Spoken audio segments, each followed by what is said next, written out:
Ladies and gentlemen, welcome back to Punchestown, a bright and sunny Punchestown for round 4, the penultimate round of the Link ECU Drift Games Extreme. My name is Dave Egan. I'm joined by my good friend, once again, who's been killing it all day, Eddie Ian. We're going to do a little bit of commentator roulette today. We're going to swap over. I've been out in the grandstands. I've been watching from the fences. The atmosphere is electric. Thank you so much to everybody for coming out and everybody for bringing their car out. We have got one hell of a top 16 ahead of us. We certainly do. I mean, it's been one hell of a weekend to this point, and the main show, the main action still to come. And you know what? I'm excited. I'm looking through some of the battles here, Dave. We have some, special things to look forward to, and one of them is Alan Hines taking on Dylan Garvey in the top 16. And what form Dylan Garvey's been on right throughout the weekend. Had a bit of a stop-start start to the season. Not the way he wanted it, but now he goes up against the man fighting for the championship. Hines has to put scores on the board here to keep himself in that fight, depending how things work out. But Dylan Garvey's on a flyer. I think he's going to be one of the toughest competitors Alan Hines has had this year. I know I'm calling it, big hype at the start, but Garvey looks comfortable. That car is working. He's going to be hungry here, and he knows if he takes down Alan Hines. These are two guys that came from the Irish Amateur Drift Championship, a couple of years ago. They know each other. They're guys that have fought through it. They're young guys, 18 and 22. They want to prove themselves in front of all these people. Well, then they got to do it here, and this first corner is so critical. It's been critical all morning. I think Garvey's got to dive in on the door right from the off here. Yeah, I think that's exactly what he'll do. He won't be phased by the difference in championship position. He'll know that he can put it up to Alan Hines, and that's exactly what he does as he throws it onto the door through that first corner, Dave.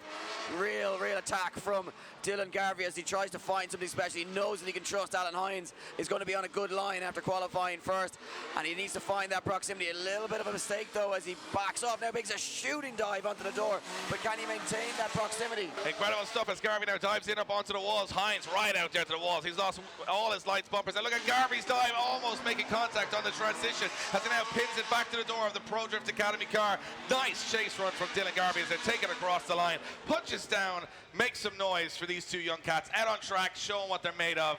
And you know what? Garvey came in pretty hot. He had a couple of errors there, though, on the initiation, so he had to back out a little bit, straightening up, but he had the proximity throughout the run. Nice job by him.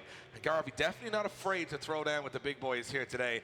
And even though it's his pro rookie year, I think this guy has a huge future ahead of him. And look at this. This is where Hines just pulls that. He has a little bit of a better exit out of that corner. And Garvey has to cut the track here to get back into it. But look at this. I mean, he has to slow the car on the front brakes, transition behind. It's such a difficult technique to do. I know if you're watching this and it all looks quite difficult, I presume, if you've never driven a drift car. But that sort of stopping of the front car, keeping the rear wheel spinning, and then going back on the door is a very difficult technique. And it was aced there by Dylan Garvey. He has some errors, though. Now he's in the lead position. Hines will be in the chase, and that's where Hines wants to be. This is where you got to win championships, from the chase position, and he's got to pin it to the door right, and he's one of the best in the business at doing it. Yes, he thumps the window, Dave, and he says, right now, this is where it's going to be, into the top 8 for Alan Hines as he shoots onto the door. Garvey gave him food for thought in the first run of this one, but now Garvey needs to produce the big run, but Alan Hines glued to that 180 SX to Garvey as he finds something special here. Aggression tucks inside.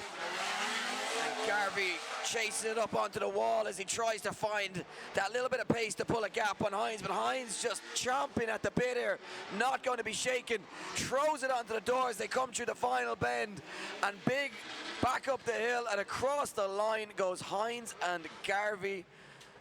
Wow, two incredible runs from these two young guns, Dave. You know what? I thought, Hines would masterclass that, but he made some errors too. He had a pretty strange transition from clip 1 to 2. He sort of straightened up a little bit, but from there he went right back onto the door. But you can't have a good chase without a good lead. And Garvey was right out there to the walls as well. It's going to be a tough call for the judges as they come in front of the grandstand. Guys, Punchestown, make some noise for Dylan Garvey and Alan Hines.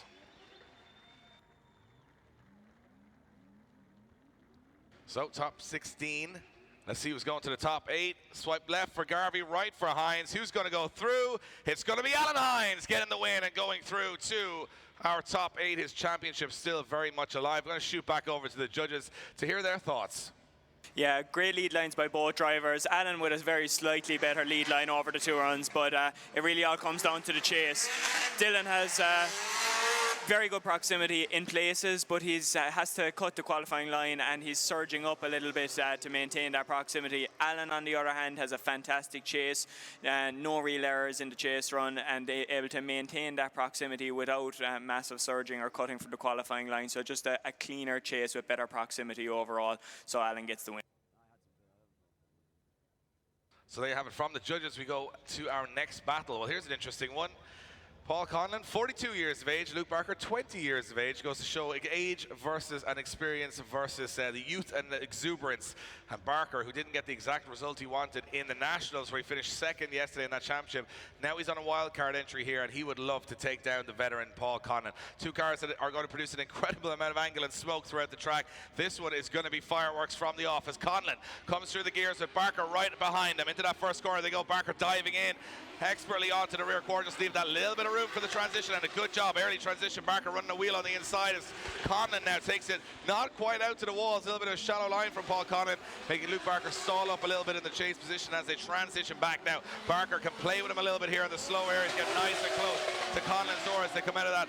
Up the hill they go again, and Conlon taking it out to the wall. Much better in the second half of the run from Conlon here. Now Barker, will he make the last move here? Will he make the dive into that last corner? It does indeed, as he now starts to creep up onto the door of that Link Engine Management Red S15. A little tag, a little bit of contact for comfort as they come across the line.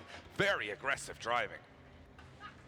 Yes, as we go to the replay here, you can see Conlon making quite a sizable mistake here, not getting right out to the wall here, opening the door for Barker to get that proximity.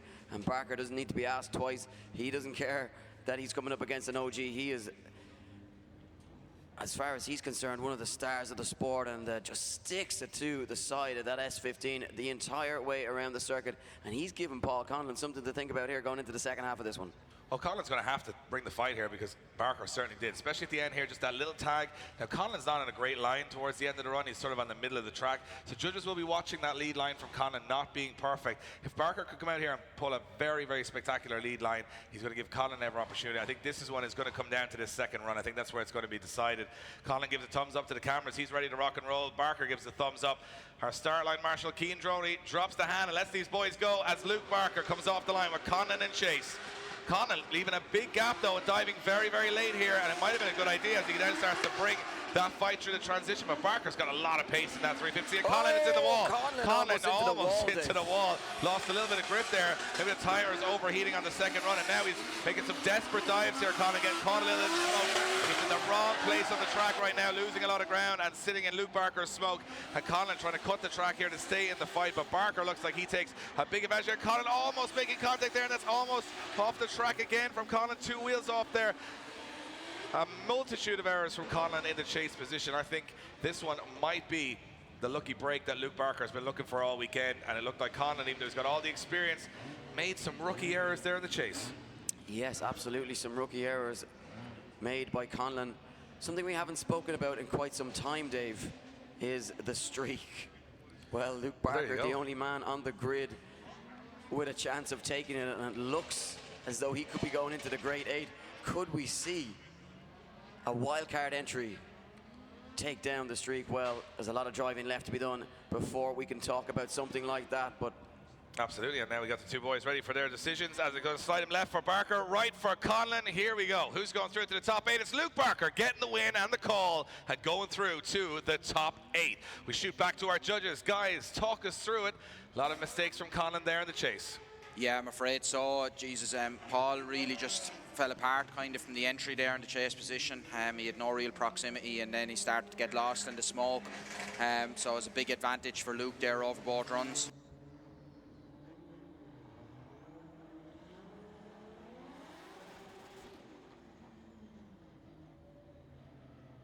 So there you have it from the judges. We move it along. Top 8 is now becoming a little bit more heated as these boys drop in.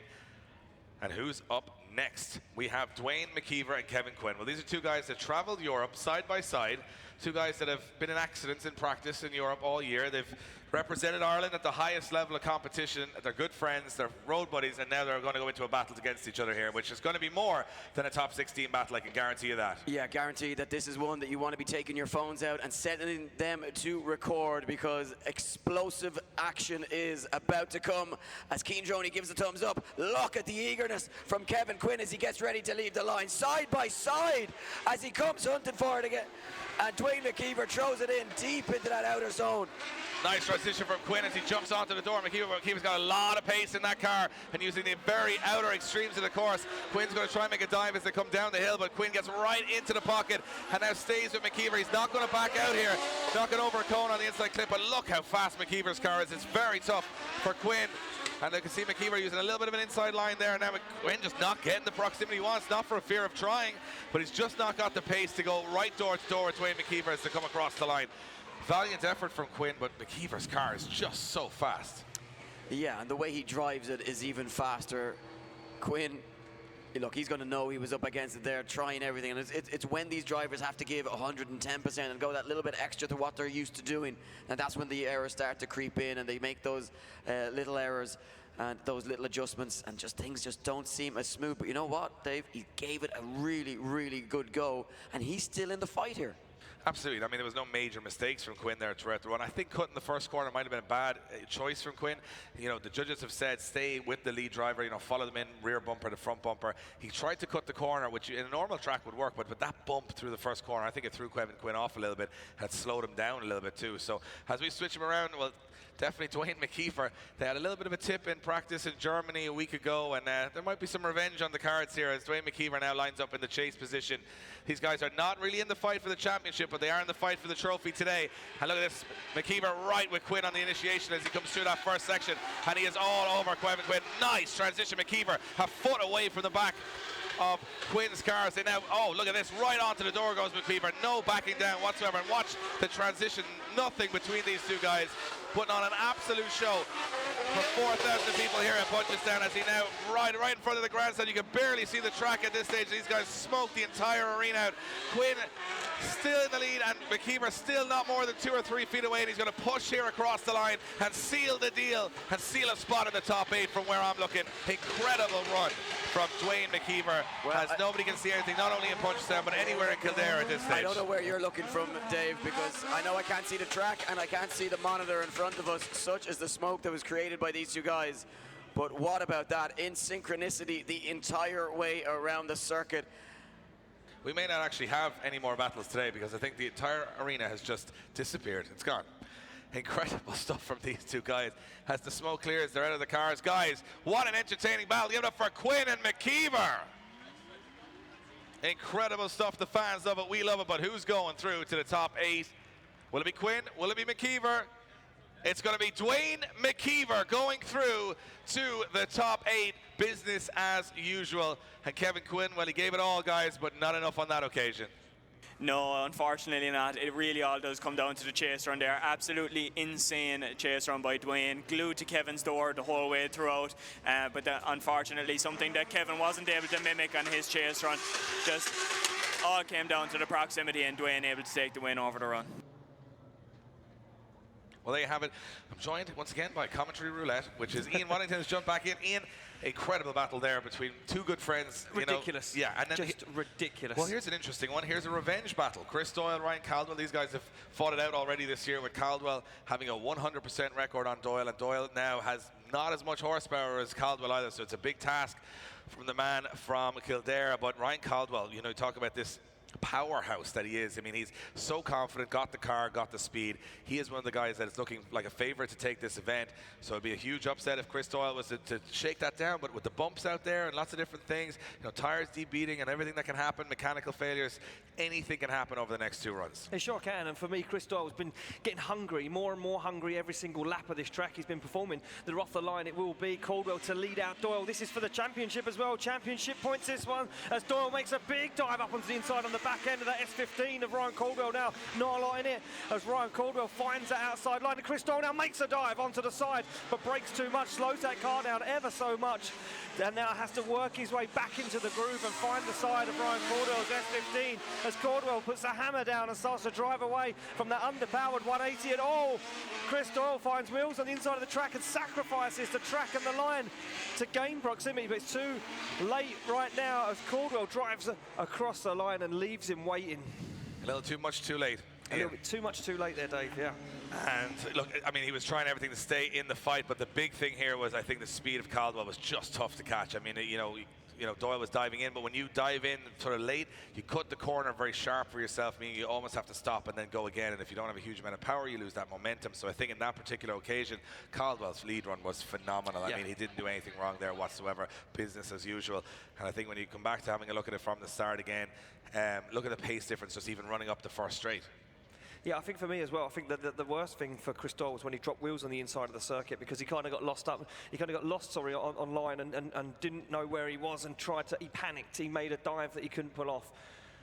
Judges having a look here. I think they'll probably be looking at the start line to see if Ryan Caldwell jumped off the start a little bit early. Now, of course, it's not a start light, it's a start marshal. Yep. So he is a human that has the hand that makes it happen. So if someone goes before his hand drops, he knows all about it, and he will report that back to the judges. So I think a little bit of deliberation going on there between the marshals to see, did Caldwell go before the hand was dropped? I think he did. I think he just jumped a little bit before the hand was down. I think he got too eager, tried to just drive away and give himself a little bit of room hit between him and Chris Doyle. And then from then on out, Chris Doyle's just playing the catch-up game. You know, you lose that ground on the run-up, Dave. It's very, very hard to claw it back in again. So judges still deliberating it. And you can see now, this is where Chris Doyle gets caught up. You can see they come into this outer zone. Watch Chris Doyle scrubs up too much speed, finds himself 3 wheels, maybe 2 wheels on the inside of the circuit.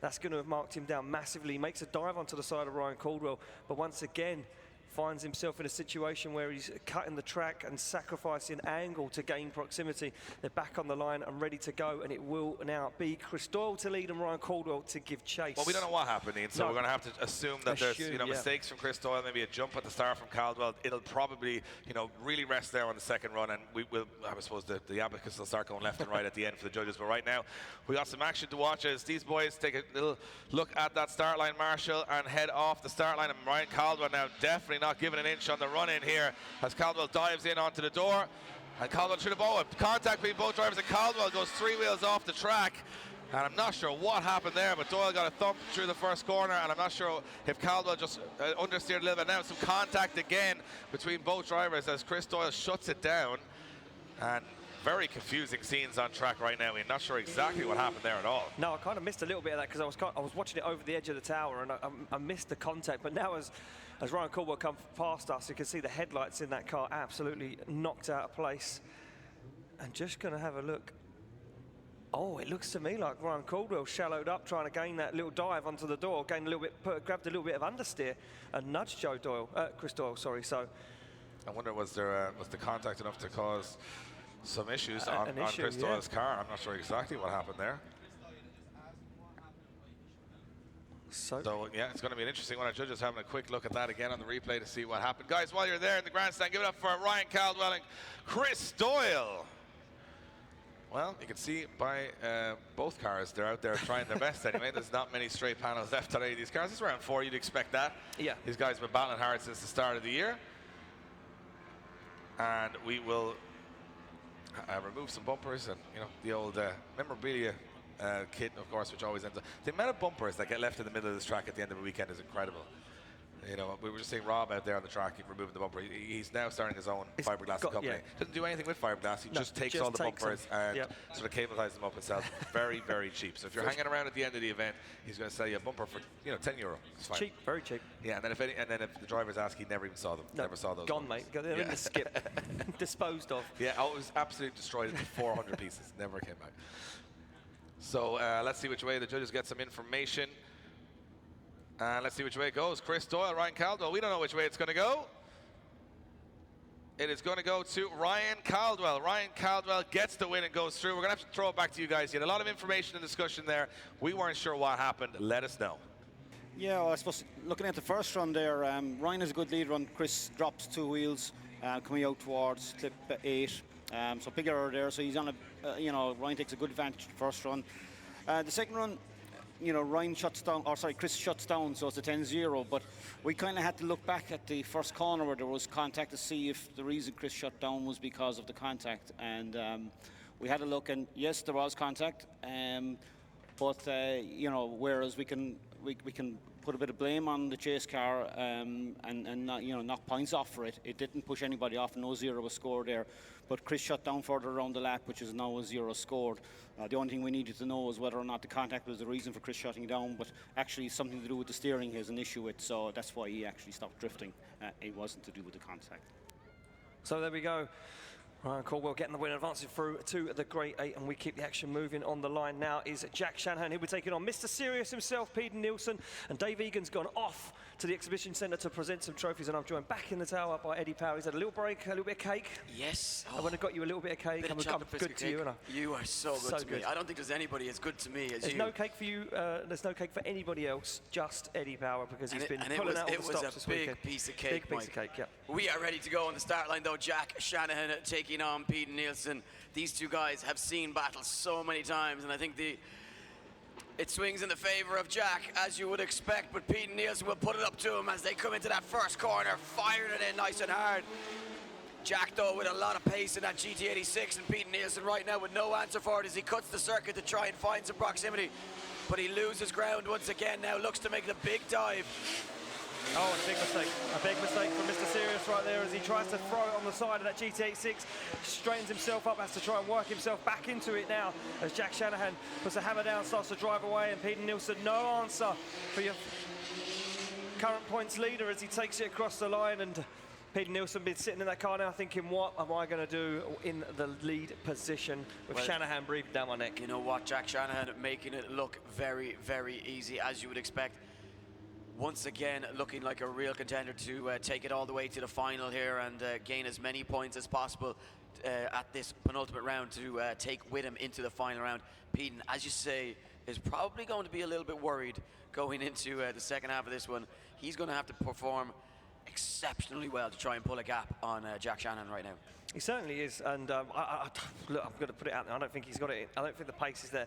The two cars are completely different, and we've noted the pace of Jack Shanahan's GT86 all year in Europe and as well back home. And this weekend alone, he's been absolutely flying at this track. He's been one of the fastest guys around there. Pete Nielsen now sits on the line with a big task on his hands. Shanahan nods his head. He's ready for action, Eddie. He's hungry. He wants to win. He wants to take the championship down right here and right now. They're off the line to go.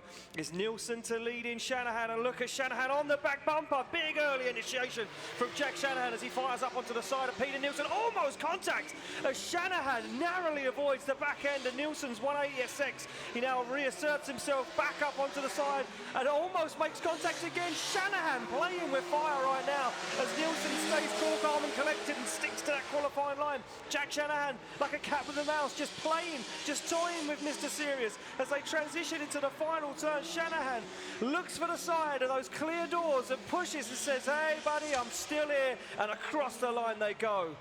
I think Jack Shanahan would rather lose to Pete Nielsen than not go through his door at every single opportunity. These guys, great friends off the circuit. They love the little bit of rivalry that they have when they come up against each other.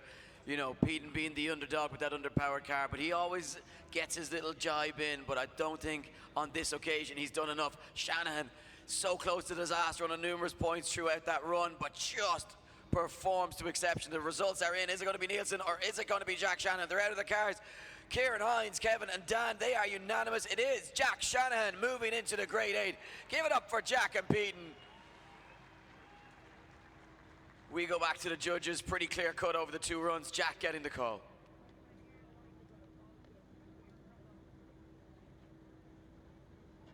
Yeah, look, it really all does come down to proximity there. Like when Jack was leading, Pete had no answer for his pace, no proximity the whole way throughout, and making several mistakes just to try and get some little bit of proximity throughout his chase run. You flipped him around then, and Jack was able to absolutely nail it to Peaton's door. Great proximity the whole way throughout, even though Peaton did have a good lead line. Jack still came away with a massive advantage over both runs and takes the win. So Jack Shanahan takes the win. We throw it down to the gridding area where Nathan Black is with Mini Shanahan, Connor Shanahan. Nathan. Thank you, chaps. Yes, I am down here. We're waiting in anticipation of a mouth-watering battle. The giant killer Paul McCarthy against the Wunder Kid, Connor Shanahan. A quick word, Connor. Having some grip issues with the car. How are you feeling going into this most exciting battle with the giant killer? Yeah, I've been struggling for grips today. Trying to work out how I'm going to beat Paul now. I know he's going to be there on my door, so look, we'll give him my best shot. I'm enjoying myself this weekend. Was confident in qualifying at 2 good runs. But yeah, if I have enough grip, I think I'll take down Paul. But if I don't have enough grip, who knows? But I'll give him my best shot. I'm going to have fun and we'll have a fun battle. A potential bit of grip loss there. Paul, a different story, but it's not too dissimilar in some ways. Power loss problems in the last run. How are you feeling going up against a Shanahan for the second time this season, but not Jack, this time Connor? Yeah, I mean, the car was flying all day. Put in a good lead run my first battle against Kieran Casey, and then on my chase run coming through clip 2, when I went to get back on the throttle, I just had no power. Car straightened up a little bit, managed to work it back out, get it back on his door. Got the call by, I'd say, a slight margin after that mistake, but we haven't found what caused the issue. So I think it's an intermittent boost issue, but we haven't found the issue, as I said. So I'm not sure what way, if the car is going to work. It should be a good battle. If it's not, we'll still send it anyway. Well, listen, this is what I can figure out. You both made it to the start line. Something's going to happen. Someone's going through to the Great 8. I can't wait to watch it. Back to you guys. So neither of those two drivers looking too confident. Problems with McCarthy's car, grip issues for Conor Shanahan. But we move it back to the start line where Burnett gets ready to take on Lee Scott. Lee Scott, well, guess what? He has been absolutely nailing it out there all day long. He's coming up against Burnett. Burnett with a handful here in the young man. But I think he'll be feeling up to the task, these two guys. Just readying themselves, warming their tyres in. Yeah, look, for me, I think Lee Scott, you know, yeah, he looks like the stronger contender, but for me, Chris Burnett is just really on it this weekend. The car is just working well. Him and the track and the car, it seems like everything's in perfect harmony and it's all working together, and you watch him chase drive and you watch his lead, it's flawless. I think Lee Scott hasn't got an easy battle here, and I think maybe Lee Scott before in the past would have said Chris Burnett's not really, you know, a challenger for him as such, but right now I think Chris Burnett looks just as good as Lee Scott heading into this battle, and this one's going to be very, very close. If Burnett can maintain his A game here, which he's been doing all afternoon, well then definitely, you know, I'm inclined to agree with you. He is definitely in this one, but in terms of the championship, we already have second place Alan Hines into the Grade 8. We have Jack Shanahan leading the championship into the Grade 8. We have Ryan Caldwell into the Grade 8. So for Lee Scott, this is very important for keeping with his closest rivals. He needs to you know, claw at these points. He can't let go of this. He has to focus all his energy, all his mind power on this run, and he needs to take down Chris Burnett, otherwise his championship hopes are gone. Yeah, he certainly does right now. Chris Burnett, though, the higher qualifier in 7th place, he will lead out Lee Scott, who qualified down in 10th place. Not a lot separating them in points, but what separates them on track right now, we're about to find out as they lead out. Chris Burnett leads, Lee Scott to give chase, and Scott right up onto the side. Scott bringing the fight already as he's door on door, almost contact. Incredible transition from Lee Scott as they now make their way down to those two outside zones, and Lee Scott right on the side of Chris Burnett as Chris Burnett tries to smoke out Lee Scott right now. They come past the judging tower. Lee Scott still with Chris Burnett. No separating these two guys as they go wheel to wheel through the centre of the circuit. Chris Burnett goes up the jump in the middle of the track, and Lee Scott still with him, pushing onto that back bumper as they come across the line. Incredible stuff. Yeah, not a whole lot missing from either driver on that pass of the circuit. Really exceptional driving, just what we'd expect from these two guys at this stage of the competition. Perhaps Chris a little bit shallow maybe on some of those outer zones, but not by a whole lot. A little bit wide on that inner zone perhaps as well, but we're, you know, really splitting hairs. Splitting hairs here. Yes, it was very, very close indeed, very close. And at the moment, for me, Lee Scott obviously goes into this second half of the battle with an advantage. You know, the proximity he had in that chase position was just incredible. Now, Chris Burnett needs to replicate that and just hope that any mistakes Burnett made in that lead position, Lee Scott makes. Yeah, and you know, in terms of mistakes, there weren't a whole lot, but we switched them around. As you say, it looks as though Marshall getting ready to go into going to just allow a moment for the smoke to clear. A lot of smoke, as we've seen in a number of battles, but it looks as though we are good to go. Thumbs up from the Marshals.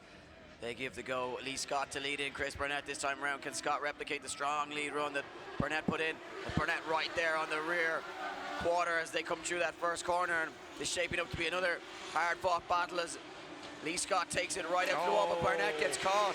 Yeah, makes a big Burnett dive. gets caught badly. And Chris Burnett now trying to find something here to get himself back into this one, but I think he's handed a huge advantage into Lee Scott, who looks to be putting foot to the floor here and just running off into the distance, tail firmly between his legs for Chris Burnett. Yeah, it was a huge ask for Chris Burnett to try and make that gain in proximity. He made a big dive down that part of the circuit, and unfortunately for Chris Burnett, just couldn't pull it off. He went wheel to wheel with Lee Scott, and Chris Burnett had to back out of it.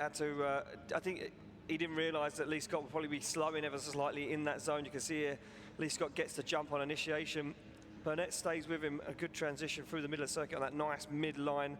They get both out to the outside zone, then Chris Burnett makes that dive, but you can see Scott off throttle ever so slightly there, D-cell zone. He gets back into the throttle, and Chris Burnett then really just lost in a smoke eddy. Very important to say that it is a D-cell zone right there, so quite right and within his rights to be off the power coming into that section, and maybe just a misjudgment from Chris Burnett. But could that be the difference between the two drivers, and could that be what Lee Scott needs to put himself into the Grade 8, where he will go up against championship rival Jack Shanahan? If he were to go through and take down Shanahan, that would have huge ramifications for the championship. So the scores are in. Is it going to be Scott? Is it going to be Burnett? Left for Scott, right for Burnett. Kieran Hines says Lee Scott. Kevin says Lee Scott. Dan makes it unanimous. Lee Scott gets the win. Guys, give him a round of applause. Judges, some errors from both drivers, but Scott getting the call. Yeah, in the first run there, Chris had a good lead, but he was slightly off clip 3. But Lee had a great chase on him. He was really glued to him the whole way around, so takes a good advantage after the first run. We swap it around. Yeah, Lee's only error, I said, in that run is he just drops weed slightly on clip 2. But it doesn't really matter, because Chris never really has the proximity to the rest of the run, so he couldn't match the proximity that Lee had on him in the first run. So Lee takes on the first run. So there you go. Lee Scott moves into the top 8, and a mouth-watering battle between him and Jack Shanahan to come, but another mouth-watering battle, and it's only a top 16. Connor Shanahan and Paul McCarthy. What about this for a battle?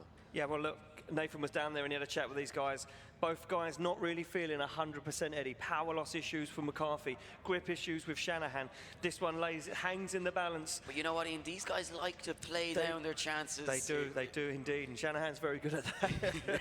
Yes, two drivers that are probably the best in the game, and that is the Shanahan's. Mind games at every corner. And look at this already from McCarthy as he makes another dive onto the door.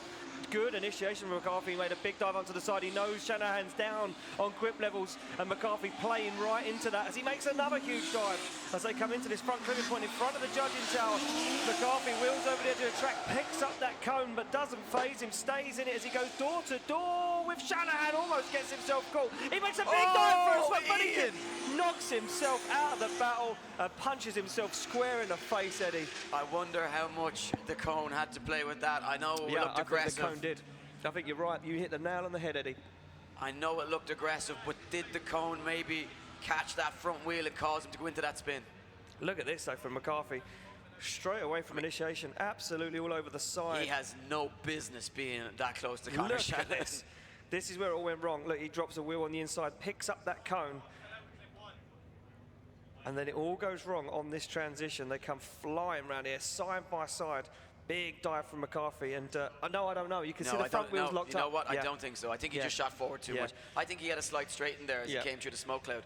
Yeah, the front wheels locked up, and he knew he came through that cloud of smoke, and Shanahan was there, and he thought, I'm going to either hit him or I'm going to have to stop, and he unfortunately had to put himself into a spin. Oh wow, and the hands a 10-0 advantage over to Shanahan already. Huge. That is huge. And now Shanahan sits in the chase position. Yeah. I mean, you know what? Shanahan's going to just say, I don't got to do a whole lot here. I can go close, but I don't got to risk it. I don't got to be on his door. Look at this. How calm is that young man behind the wheel? He has seen it all before. James Dean, he's beaten him. So Paul McCarthy won't phase him. He'll know. He's got sense beyond his years, this young man. And, you know, we see people go too hard in the chase position with a feeling like they have a point to prove. Shanahan, they ain't got to prove nothing right here. He'll go close, but he won't go overly aggressive. Or will he? Straight onto the door of Paul McCarthy. What do we know about what these guys are going to do? Absolutely nothing is the answer as Shanahan comes for it. McCarthy now takes it out to the wall. Shanahan does back down just ever so slightly. Contact as they transition. Body parts flying everywhere. Bumpers all over the circuit. Shanahan stays in it, as does McCarthy, unfazed by the attack of the young gun. As they come through the final section and switch it around for the final time. No problems for these two drivers this time around. As Shanahan holds back, he knows his job is done here. McCarthy takes it across the line, and we'll wonder what could have been. But I gotta say, I loved that aggressive chase run from McCarthy up until that point, and very unlucky that it all fell apart from him through the final stages. But very clever driving once again from young Conor Shanahan. Yeah, very clever, just technical. He knew what he was doing. You know, that transition in the middle of the circuit, right in front of the judges, he just popped the rear bumper off of McCarthy's car just to sign the deal, just to say, I'm in it, I'm still in it. If I wanted to be closer, I would. And Conor Shanahan and Paul McCarthy out the car. Grandstand, give him a round of applause. Conor Shanahan and Paul McCarthy, who's going through to the Great Eight. Slide them left for McCarthy, right for Shanahan. Kieran, Kevin and Dan make it unanimous. Conor Shanahan gets the win and advances through to the Great Eight. Judges, we go to you, and if that is anything to go by from Conor Shanahan, he looks dangerous today.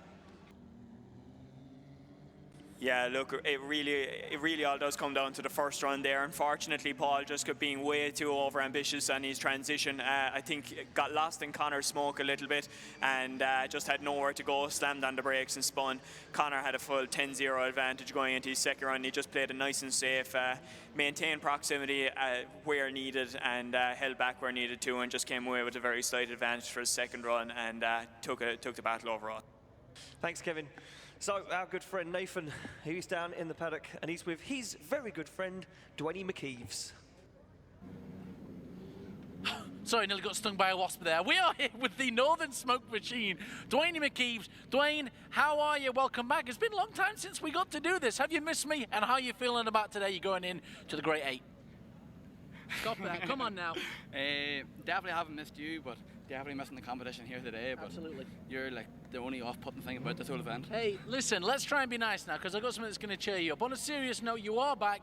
Things are going well. You've been tearing it up in Europe. You're going up against the man of a billion words, man of a million words, Mr. Caldwell. I know, I'll try. How are you feeling? Yeah, definitely feeling good here today. I'm feeling really confident, but it's not going to be an easy task from here on in. Like, I know Ryan's a very extremely good driver, and like, I'll not be holding back or taking it easy here. It'll be all caution to the win. Now listen, Dwayne, I want to give you some words of inspiration, if I might.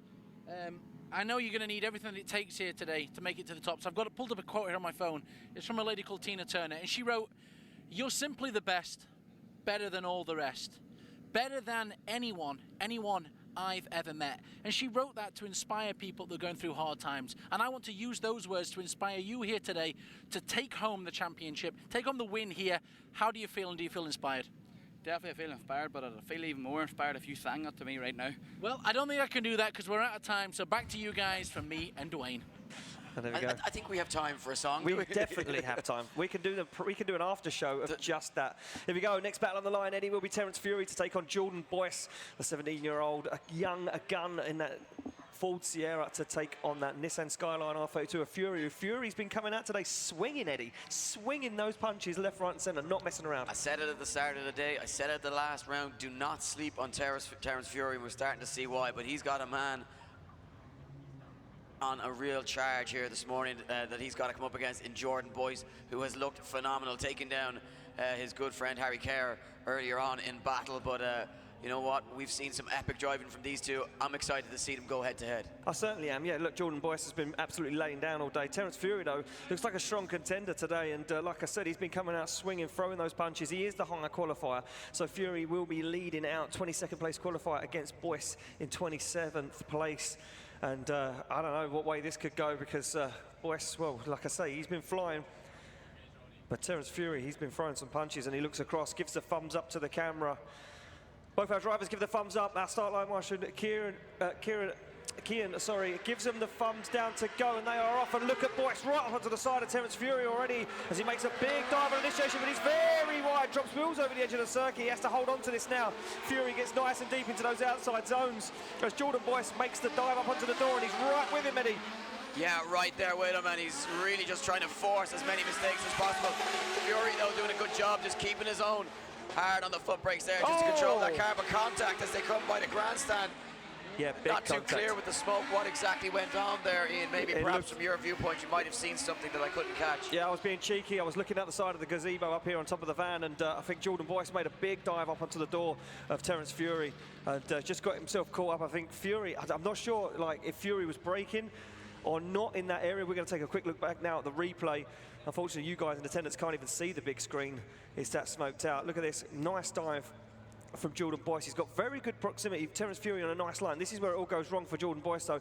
Yeah, just going too hard. You can see Terence Fury, he is off throttle in that zone, but Jordan Boyce, he did come in too hot, you know, didn't anticipate a slight slow in there. From, and it is a slowing zone as they come towards that wall, the second slowing zone on the circuit, so quite within his rights, so no foul play there from Terence Fury. And also with it was almost front end on front end contact. So yeah, it was a front bumper to front wheel. So it was, you know, it was too hot from Jordan Boyce. Jordan Boyce just got a little bit caught up there, made a dive, and unfortunately couldn't pull it off. So our judges our judges having a chat about that one, doing some dancing, arms in the air, having some fun. Yeah, and as they do that, our marshals just take a quick look over the Ford Sierra of Jordan Boyce, just to make sure that car is okay after the contact. Yeah, Jordan Boyce, you can see our marshal down there just taking a look. Maybe he's bent a tie rod on that car, steering arm. And I can't work with these guys anymore already. No, we're getting death threats here in the tower from Kieran Hines, the dinosaur. The dinosaur of drift. Thumbs down, he just gives you the thumbs down. So here we go, we've got the camera down there so you guys can see on the big screen exactly what's going on. I'm not sure if Jordan Boyce has bent a steering arm. Is he going to call a 5-minute rule? Looks as though he may well be. No, he's going into the burnout box. Just burnout box, just checking his steering. So he's going to test the steering first to see if it's all good before he goes back out on track. That was quite a big impact on Terence Fury's car. So just waiting to find out. Looking to get those little nuggets of information from our marshals just to see what exactly is going on. So, at the moment, it looks as though he may be going for a 5-minute rule because of the position that I think that's what we're hearing over the radio. Yeah, and our technical marshal there. Calling that 5-minute rule. Calling a 5-minute rule, and a wise choice. Look, he's got a 5-minute rule to use, Eddie. He's better off calling it now, going back, having the crew check the car, and then coming back out and giving Fury a fair fight. But you know what? It's a 10-0 advantage in my eyes to Terence Fury already. So Boyce is going to need that car 100% and put himself in the perfect place he can be to try and overturn any deficit he has. Yeah, but regardless of whether or not he feels as though he has an opportunity to claw himself back into this one, you're going up to get towards those walls at 60+ miles an hour. You want to make sure that steering is absolutely perfect. Of course. These are young guys, and we obviously want to make sure that they are safe as well. So we will move it on. It looks as though we're going to go to our first Grade 8 battle, which will be championship hopeful versus young gun and wildcard entry Luke Barker. Yeah, Luke Barker down there in the burnout box, just warming his tyres up now. He's having a weekend that he never thought would ever happen, Eddie. Got robbed of the championship yesterday, unfortunately bowed out of competition early and just finished second place in the national championship. This weekend, you can see he's having a little bit more turn of luck. He's having some fun, but now he goes up against a heavy hitter, Alan Hines. He's in the fight for the championship. He's second in the Drift Games Extreme Championship right now. Yeah, when we talk about heavy hitters, they don't come much heavier than Alan Hines, and that's not because of his stature, that's because of his driving ability.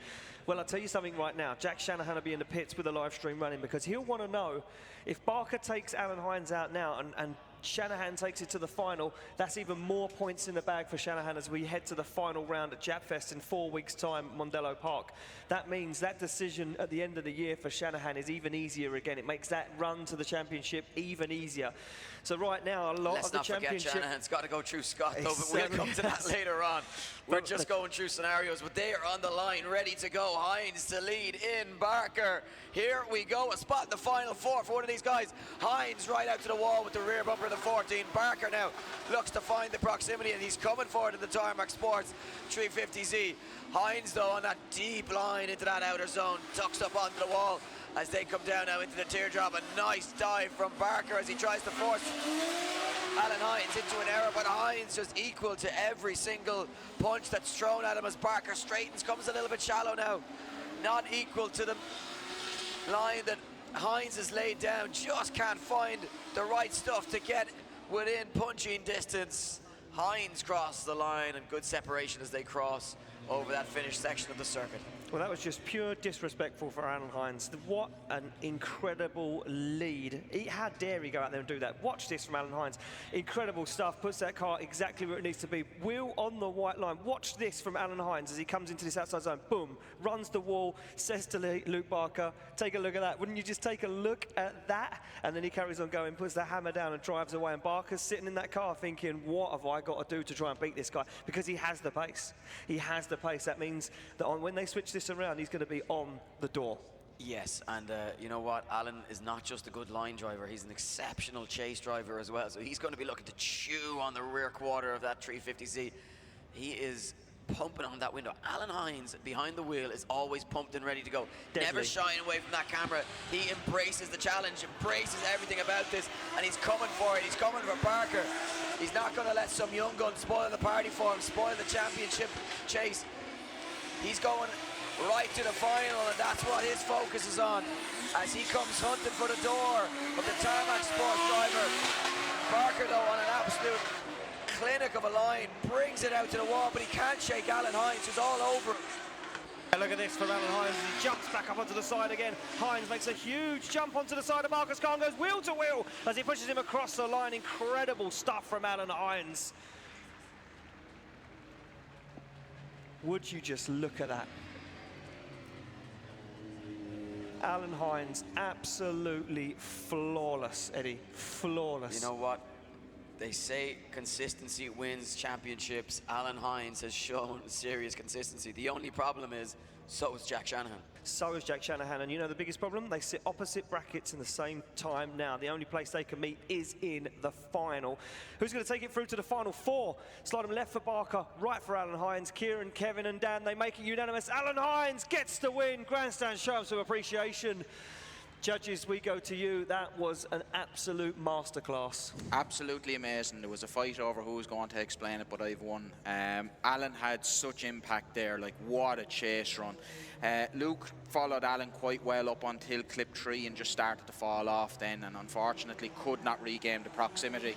But Alan was absolutely glued to Luke the whole way around from initiation. Surging up on top of him. It was an absolute masterclass in chase driving. Well, there we go, Eddie, a masterclass from Alan Hines, and he's looking good for a spot on the podium this weekend as we move it along to the one more time battle of the second half of the run of Jordan Boyce and Terence Fury. Jordan Boyce having that car checked out in the pits by his crew after contact with the front wheel of Terence Fury's Nissan Skyline. You can see bonnet off. Temps getting hot now as the sun shines down on the Punchestown race circuit here in Ireland. And well, Terence Fury, 1 foot in the Grade 8. Yes, 1 foot, as you say, after that first run, carrying a huge advantage now. And big bump there through the circuit as Jordan a tyre Boyce, off the rim, for Boyce. He took a very shallow line through that first section. You could see the car just hop into the air, and obviously we've seen anybody getting that line wrong. I wonder, is it just a resurface of that steering issue that he was reporting after the contact on the first run? Yeah, tyre off the rim on the back of Jordan Boyce's car as well. Big bounce there as he initiated, and Terence Fury comes up to receive the decision. And you know what, I thought Jordan Boyce was going to just say, you know what, I don't even want to know. I know what the decision is, and I don't even care anymore. I just want to go back to the pits and reflect on what a bad weekend it's been. As these guys pull up to receive the decision from our judge.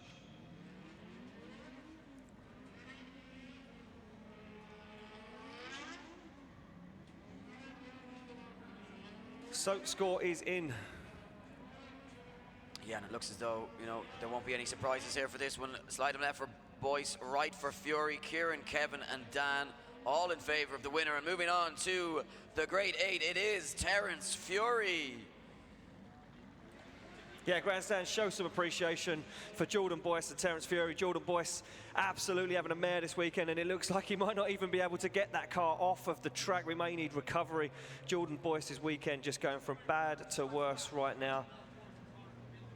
Yeah, he may have been better off leaving it down towards the start line where he intended to initially. But hindsight is a great thing.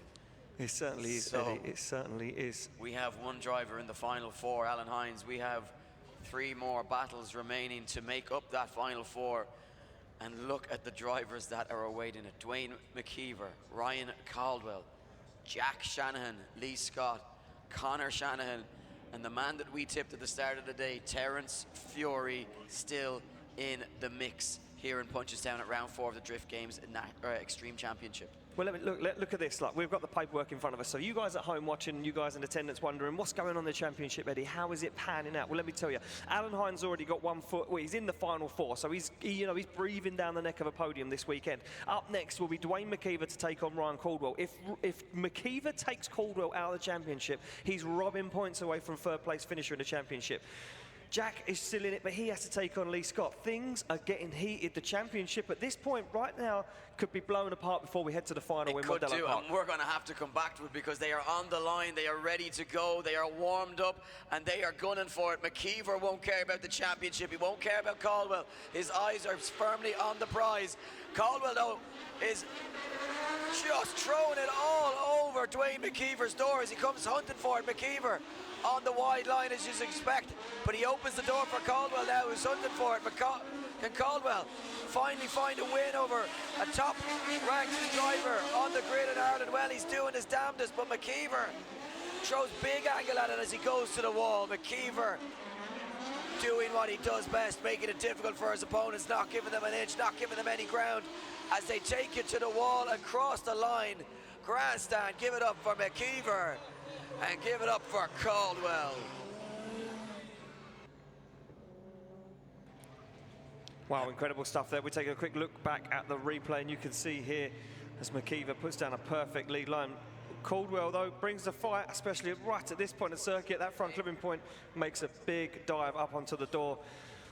And Caldwell gets himself in the mix, but then McKeever starts to pull away, puts the hammer down and drives away from Ryan Caldwell as Caldwell cannot find an answer for McKeever as they come across the line. And I am joined back in the hot seat by Dave Egan. Dave, things are heating up. Very much so, and what an incredible run from Ryan Caldwell through the kitchen sink at Dwayne McKeever. McKeever just proved a little bit too fast. And also McKeever after the finish line warming his front tires, meaning that he may have, you know, not as much confidence in the front end of that car as it may seem, but I think still carrying the advantage at this point after the first run. Very fast in that lead position. Caldwell had good proximity at times, but dropped off at sometimes as well. So McKeever's going to try and hunt down the door here. And again, Caldwell was sitting so high in the championship at the moment. This is going to be detrimental for him if he's got to pull something out of the bag here. And McKeever back like a shark in the water this weekend. Take some names. Will he take down Ryan Caldwell as they come into that first corner? McKeever's right there. Look at that, taking that wide line, the clever line in the chase position. But all of a sudden, Caldwell's got an issue right from the off here. Caldwell dropping wheels off the circuit, coming in a little bit too fast into that first corner. But McKeever now just makes a huge transition into the center section of the course, and now Caldwell missing clips on that inside line there as McKeever comes through the smoke cloud right on the door. These guys can barely see out there as McKeever now comes through again the smoke cloud and right there on the back of Ryan Caldwell's car. Nice in control, but Caldwell tidying it up towards the end of the run, and a great lead run by McKeever right there across the line. Exactly what you would expect from the current champion of Irish drifting, Dwayne McKeever, back for 2 rounds this year after his European vacation, where he currently sits in second position in the European Championship. He's back this weekend. That's almost 3 wheels off from Ryan Caldwell into that first corner, and I think that may be the nail in the coffin for Caldwell. You know, he's good points on the board for finishing, you know, somewhere around in the top 8, but oh, I think this might be the end of his weekend if McKeever gets the call here, and it looks that way. It certainly does look that way, Dave. And you know what, for me, McKeever could smell the blood in the water from that first attack. Well, Garnstad, make some noise for Ryan Caldwell and Dwayne McKeever. Incredible driving on track from both of these guys. And the judges will weigh in now and make it official. It will be for a spot in the final 4 to go up against Alan Hines. Let's see what happens. And it's official. Dwayne McKeever is going through to the final 4.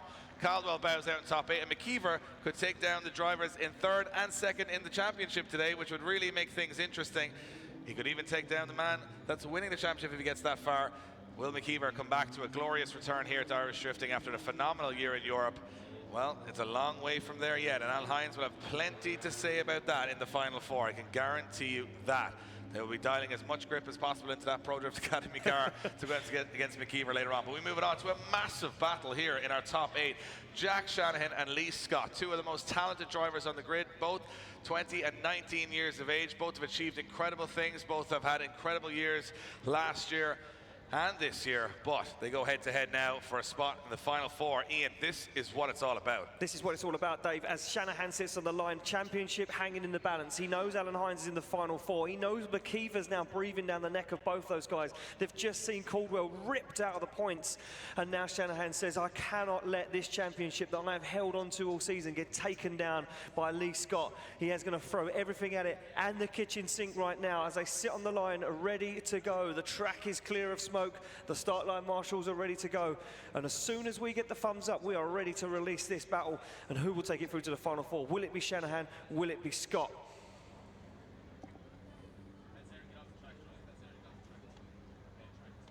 So it looks like we're almost ready to go. We can see our camera down there on the start line, getting right up in there, and Scott thumbs up. Shanahan thumbs up. They are good to go. Shanahan to lead, Lee Scott to give chase, and look at Lee Scott on the back bumper of that GT86, and an early initiation from Lee Scott as he fires up onto the side of Jack Shanahan. Good transition back, but Scott's on the inside of the circuit. Dropping wheels on the inside now as Shanahan finds that perfect wide line, but Lee Scott right with him. He knows he has to stay onto the side of that GT86 as he starts to put paint onto the side of Shanahan's car. Shanahan tries to pull away, tries to throw everything he's got on this, and now a little bit of separation as Scott makes another dive up onto the side of that GT86 and gets lost in the smoke as Shanahan takes it across the line. It looked like Lee Scott did everything he could do, but just lost pace at the critical moments. And once you lose a little bit of ground on this track, you get caught in that massive smoke cloud. Here's where it goes wrong for Lee Scott. He transitions a little bit too early and ends up on the inside of the track, but he's still with Shanahan as they come through that section. As they transition back, well, this is where he makes a really good dive, right onto the, just onto the rear wheel. As they come back up the hill, Shanahan looks like he's got a little bit more pace, and Scott decides to dive a little bit here. And as he dives, Shanahan pulls away a little bit more even. And this is, again, another dive from Scott, but he leaves himself really wide on the track and just falls into that smoke cloud. How can you see anything? You're driving at about 40, 50 miles an hour towards a immovable barrier, and you can't see absolutely anything. And what do? You stay in it. you hope that you remember the track correctly and you come across the line live, and that's what Lee Scott did. We switch him around. Lee Scott will now be in the lead position. Shanahan will be in the chase. Now this is where Shanahan would like to be. He's got a good solid lead run in the bag. Can he do the same in the chase run? Well, here we are about to find out if Scott will take the lead position. A solid lead run is all Lee Scott can hope for here, and Shanahan will try and not be overly aggressive in the chase. But how do you tell him that when he's got a place in the final four up for grabs? Big dive into the first corner, not too aggressive on Shanahan. Now he makes the move and gets really close to the back end of Lee Scott's car. Scott goes to the wall, and Shanahan on the inside line, got nearly caught there, but he actually keeps a wheel over there. Oh, a little bit of contact under the back of Lee Scott's car. And Shanahan, did he get overly aggressive there? Did he get too aggressive in the chase position? He's got to hold on now and hope there's not enough damage that he can't stay there. Now he goes again for a big dive, but he's got a bumper under the wheel, and it's not going to be easy to drive from here. As Shanahan now, like a wounded animal, staying on the quarter of Lee Scott. Incredible. After the damage ensued, pieces of cars everywhere. Nobody can see anything, and Shanahan still stays in the fight with half of the front of his car gone. That is what Irish drifting is all about, showing on a world level why these guys are considered some of the best in the entire world. Grandstand, make some noise for Lee Scott and Jack Shanahan. Just take a look at this. Look at that, bam. Hits Lee Scott square in the rear quarter, rips the front bumper and rips the headlight out of the car. And Shanahan says, you know what, Dave, I don't even care about the car anymore. I want the championship and I want to take down Lee Scott. He keeps himself in it and keeps driving as our track marshals collect the remnants of Jack Shanahan's car, and Shanahan can't believe it. What a battle. These two young titans of Irish drifting are going head to head. Incredible stuff. I'll tell you, there's scrapyards in Ireland that haven't broken as many cars as these guys have this weekend. I'll tell you that for a fact. And Lee Scott and Jack Shanahan, they won't know what's happened there. I guarantee you, from both their perspective, they will not know what happened there. But I'll tell you one thing, what did happen, they put it all on the line. For your entertainment, Punchestown, once again, give it up for Lee Scott and Jack Shanahan. That is what it's all about. And our judges having a good old deliberation over this one. Yep, having a good chat about this one. So it looks like the final score it looks like scores are going in. It's going to be a decision. It's going to be for a spot in the final four. Will it be Scott? Will it be Shanahan? The results are in. Who's going to the final four? It's Jack Shanahan. Jack Shanahan gets the win and goes to the final four. Quickly back to the judges, guys. A little bit of contact there. Some rubbing is racing, but in the end, Shanahan doing enough. Yeah, a little bit of contact, but we didn't really deduct much from Jack there because it didn't upset Scott's lead line, and we think we saw Lee dab the handbrake slightly on that transition, which is a full throttling zone, so he shouldn't have been slowing in that area anyway. But overall, it really does all come down to the proximity. Scott had a fantastic chase run up until about just in front of us here in the judging tower, where he fell off a lot, and then Jack had no such problem. Great proximity the whole way throughout. Absolutely awesome transitions on Scott's rear bumper the whole way throughout, and enough for him to be able to take the advantage overall and the win. Well, incredible stuff there, and Jack Shanahan moves through to the final four. It will be Alan Hines versus Dwayne McKeever. Massive battle. It will be Jack Shanahan against the winner of the next battle, which was his own brother, Conor Shanahan, and Terence Fury, who's been on fire, pardon the pun, all day. And I'll tell you one thing, Terence Fury is in a position where the car is working, and we haven't watched the best of him all year. Now the car is working. We're going to taste her this weekend of how much potential this guy has. But he goes up against one of the brightest sparks in European drifting, Conor Shanahan. And as the marshal gives the word, we are off the line once again. Shanahan with a great jump off the line there, leaving Terence Fury for dead. Yeah, asking Terence Fury of the question, have you got the pace? Because I've found it right now. As Shanahan puts that car onto the wall, and Terence Fury, you can see him sacrificing line and angle to try and gain some proximity onto the side of that Link ECU S15, but no answer yet from Terence Fury as he drops yet more clipping points. And Shanahan is absolutely flying right now. He comes through the center of the circuit. Shanahan takes a glance over and sees Terence Fury driving straight through the middle of the circuit. Fury looks like a wounded animal, and he has got nothing in this one, Dave. Yeah, just from the off, it looked like Conor Shanahan just set an afterburner off the start line and just took off like a rocket. And I mean, that can help you here, you know. I mean, a lot of guys spinning wheels coming off that start line, not getting the grip down. Shanahan had no such issues as he came into that first corner and flew in there. And Fury, I mean, he did nothing really wrong in the whole run, but he's not in the fight. He's not getting that proximity. He's not close. And, you know, no mistakes made. It's still going to come down to that second run, but Shanahan doing enough there to gain, I would imagine, a sizable advantage. Yeah, certainly, Dave. As you can see Shanahan putting on a masterclass of a lead line there. And he's going to want this. He's going to want to win this battle and face off against his brother in the final four for a spot in the podium to either face Hines or McKeever. They're back on the line. Fury now to lead. Shanahan to give chase. And Fury, well, he looks like he's just got punched in the face. But last time that happened, he come back swinging, Dave. So can he take down Shanahan? He knows Shanahan's been around Europe all year, earning his stripes, battling some of the best that Europe has to offer. And Fury said, well, you've come back home. Let's see if you've got it. Right now they're on the line, ready to rock and roll. We wait to get the thumbs up. Well, there you go. There is two men on the line, and both with cars in absolute bits at the end of this event. Let's see if which one will hold together as they come through the gears again. And look at Shanahan. Look how close he is to Fury on the off, and he initiates before Fury goes through the bump and manages Owen Fury's wheel off the track. Shanahan times the transition, and now here we go into the fighting section of the course, as I call it, where you get really, really close, and Shanahan does. He's right there, timing that transition to perfection. Fury, though, on a little wide line, he's going to tuck the nose in. Can't tuck the nose in enough to take that inside clip. And look at Conor Shanahan on the front wheel to front wheel as they come into the intersection once again. And Shanahan times that transition again perfectly, not more than 3 or 4 feet the whole way around the track. An absolute masterclass from the 16-year-old Conor Shanahan. And just on this side of the bracket, things are starting to look very, very interesting if the results go the way we assume they may. And I'll talk a little bit about that if the results do go that way, but there's a lot of very interesting scenarios starting to play themselves out, which we'll let you know about in a little while. But first, we got the business at hand, which is the results between Fury and Shanahan, who we can barely see. Guys, give them a round of applause in the grandstand. Conor Shanahan and Terence Fury. Who's going through to the final four? We will decide it now. And going through to the final four here at round 4 in Punchestown is Conor Shanahan. Conor Shanahan gets the win and goes through to face his own brother, who he could take down and ruin his championship. It's getting very interesting. So here's what we have. You know, Alan Hines, who wants to go out there and win a championship. That's what he's wanted from the start of the year. Well, he has to go through last year's champion if he wants to stay in the fight. He'd have to beat McKeever to stay in the fight. However, on the other side of the bracket in the final four, two brothers, Jack and Conor Shanahan, will go head to head. With Conor winning, he would jump up the championship order. However, if he beats Jack and Alan Hines was to win, well, Alan Hines would then go back into the lead of the championship. It makes no sense. We're talking about it. They don't care at all down there. They're just going to try and win it either way. But it's very interesting, and this is what I've been waiting to see. We were robbed of this year with Dwayne McKeever being away, but Alan Hines has been on a mission this year to become the champion of Irish drifting.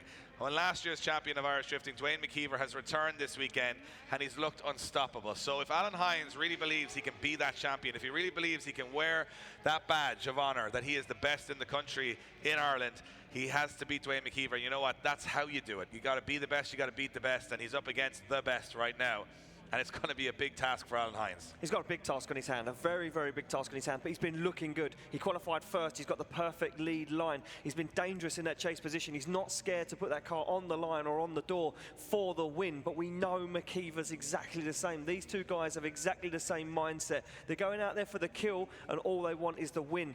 But right now, two heavyweights sit on the line. Well, I see McKeever is out of the championship hopes anyway. I mean, he's concentrated on Europe all year, but he can upset the balance going into the last round for sure here if he was to take down Alan Hines. Now, Alan Hines will be in the lead position as the higher qualifier here. So McKeever's got to be from the off on the door. He knows Hines will have a very good lead run here, so he's got all the confidence in the world to go close. So we expect an absolutely insane battle here as Alan Hines will lead in Dwayne McKeever for a spot in the final. Here we go. Look at this. Oh, wow! Contact from McKeever onto the side of Alan Hines on the initiation, and McKeever absolutely flying. He's taken the back lights out the back end of that Pro Drift S14, and McKeever onto the door once again as they transition into the front of the circuit. Now they come down to the judging tower as McKeever looks at the side of Alan Hines' car. Alan Hines starts to pull away, gives him some room to manoeuvre as McKeever looks once again to make another dive. This transition going to be the one as he takes the rest of the panels off the back of that car, puts the tyre to the door and pushes Alan Hines across the line. Punchestown makes some noise. That is one of the best chase runs I've ever seen in my life. That was incredible. He took a piece by piece off the back of Alan Hines' car throughout the run.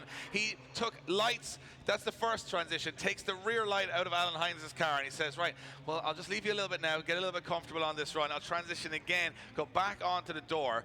And at the end, he takes the rest of the lights out of the back of Alan Hines' car. That was an incredible display from both of these guys. And this is the transition here, if you guys can see the screen in attendance. Look at the back light. Oh, you might just hang on. No, it won't. It's gone. I've just destroyed the back end of your car, and I've not even upset your line. That is how close Dwayne McKeever was the whole way around. That is Irish drifting at its best. Incredible stuff. Well, I'll tell you what, Alan Hines looks to me like he's on the ropes here. How do you top that? I mean, McKeever's got a faster car, and he's a champion, and he's been in this position more than Alan Hines, and he's destroyed the back end of Alan Hines' car. Alan Hines, I think, goes in as the underdog here, but miracles do and often happen here in Irish drifting. And can Hines get himself back into the fight, or will it be an exit in the final four for him? Will he have to contend with a playoff, or will he go to the final? Well, we're about to find out. I'm going to take a breath, because I'll tell you what now. I'm looking at these two boys on the line thinking, something's about to happen here. Something's about to happen that's going to be pretty special. But I worry about Hines and his pace. Does he have it? Well, he's jumped McKeever on the line. He had to. And McKeever's got the pace in a straight line, but Hines there is right with him. He's got to stay with him throughout the whole course, and he does shell up that angle to do so. And he stays there. Now Hines makes a big move onto McKeever's door as they come through the smoke clouds. And look at Hines right there with McKeever. He has to time these transitions perfect, and he does the first one perfect. Onto the door goes Hines. He wants this championship. He's got to take down McKeever, and he's staying with McKeever. I thought McKeever would pull there, but Hines is right with him. Hines ain't letting him go. Where is Hines? He's through the smoke cloud. He's back onto the door again of Dwayne McKeever. This is a fight for the ages here in the top four in Punchestown as they come across the line. What a battle. That's what it's all about. That is what it's all about. You can watch this as a casual, but you can't help but get emotionally invested when things like that happen. You know what? Every single person in that grandstand, you know what you got to do. We're going to get everybody up on their feet, everybody in the grandstand up on their feet, and all you guys around the arena, everybody up to give them a huge, huge ovation when they get out of those cars. That is as good a driving as you will see anywhere in the world. When those boys get out of those cars, everybody on their feet and scream at them.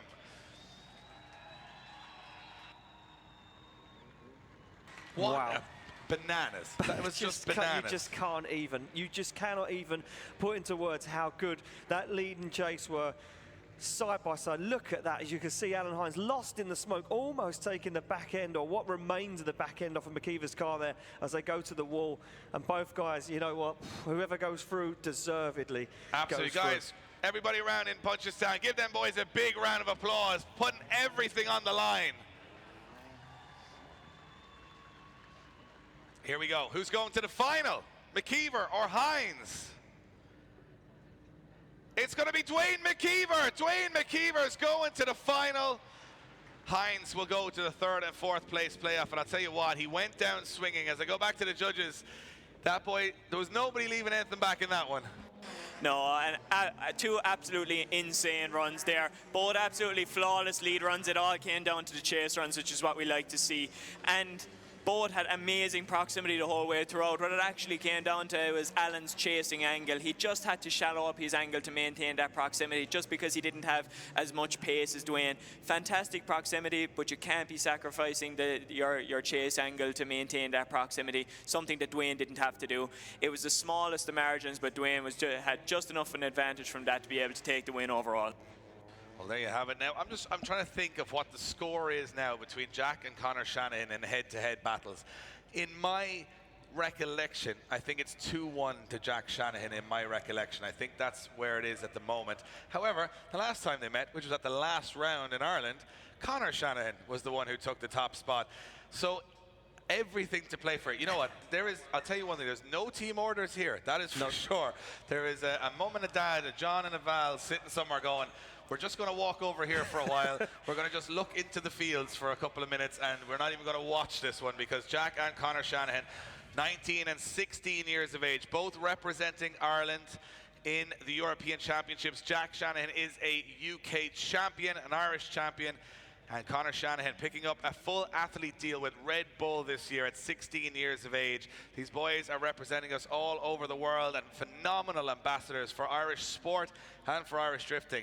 But it's not easy when you go up against your brother Ian at this stage. And you know what? These guys, they always taunt, they always slag, they always say, you know, I'm better than you and you had it lucky and whatever. And then it's days like this where you got to prove it, right? It certainly does. And look, these guys will play games with each other as well. They know how each other drive. They practice a lot together. They drive on simulators together. They know each other's driving style like nobody else does on the grid. So these two guys are going to play games. They're going to play with each other, and they know what this means. But Jack is fighting for this championship. That's the key element. Jack is in the championship hunt. Hines is out. If he loses here, he doesn't pull much more of a gap on Hines, and he would face Hines in the third and fourth.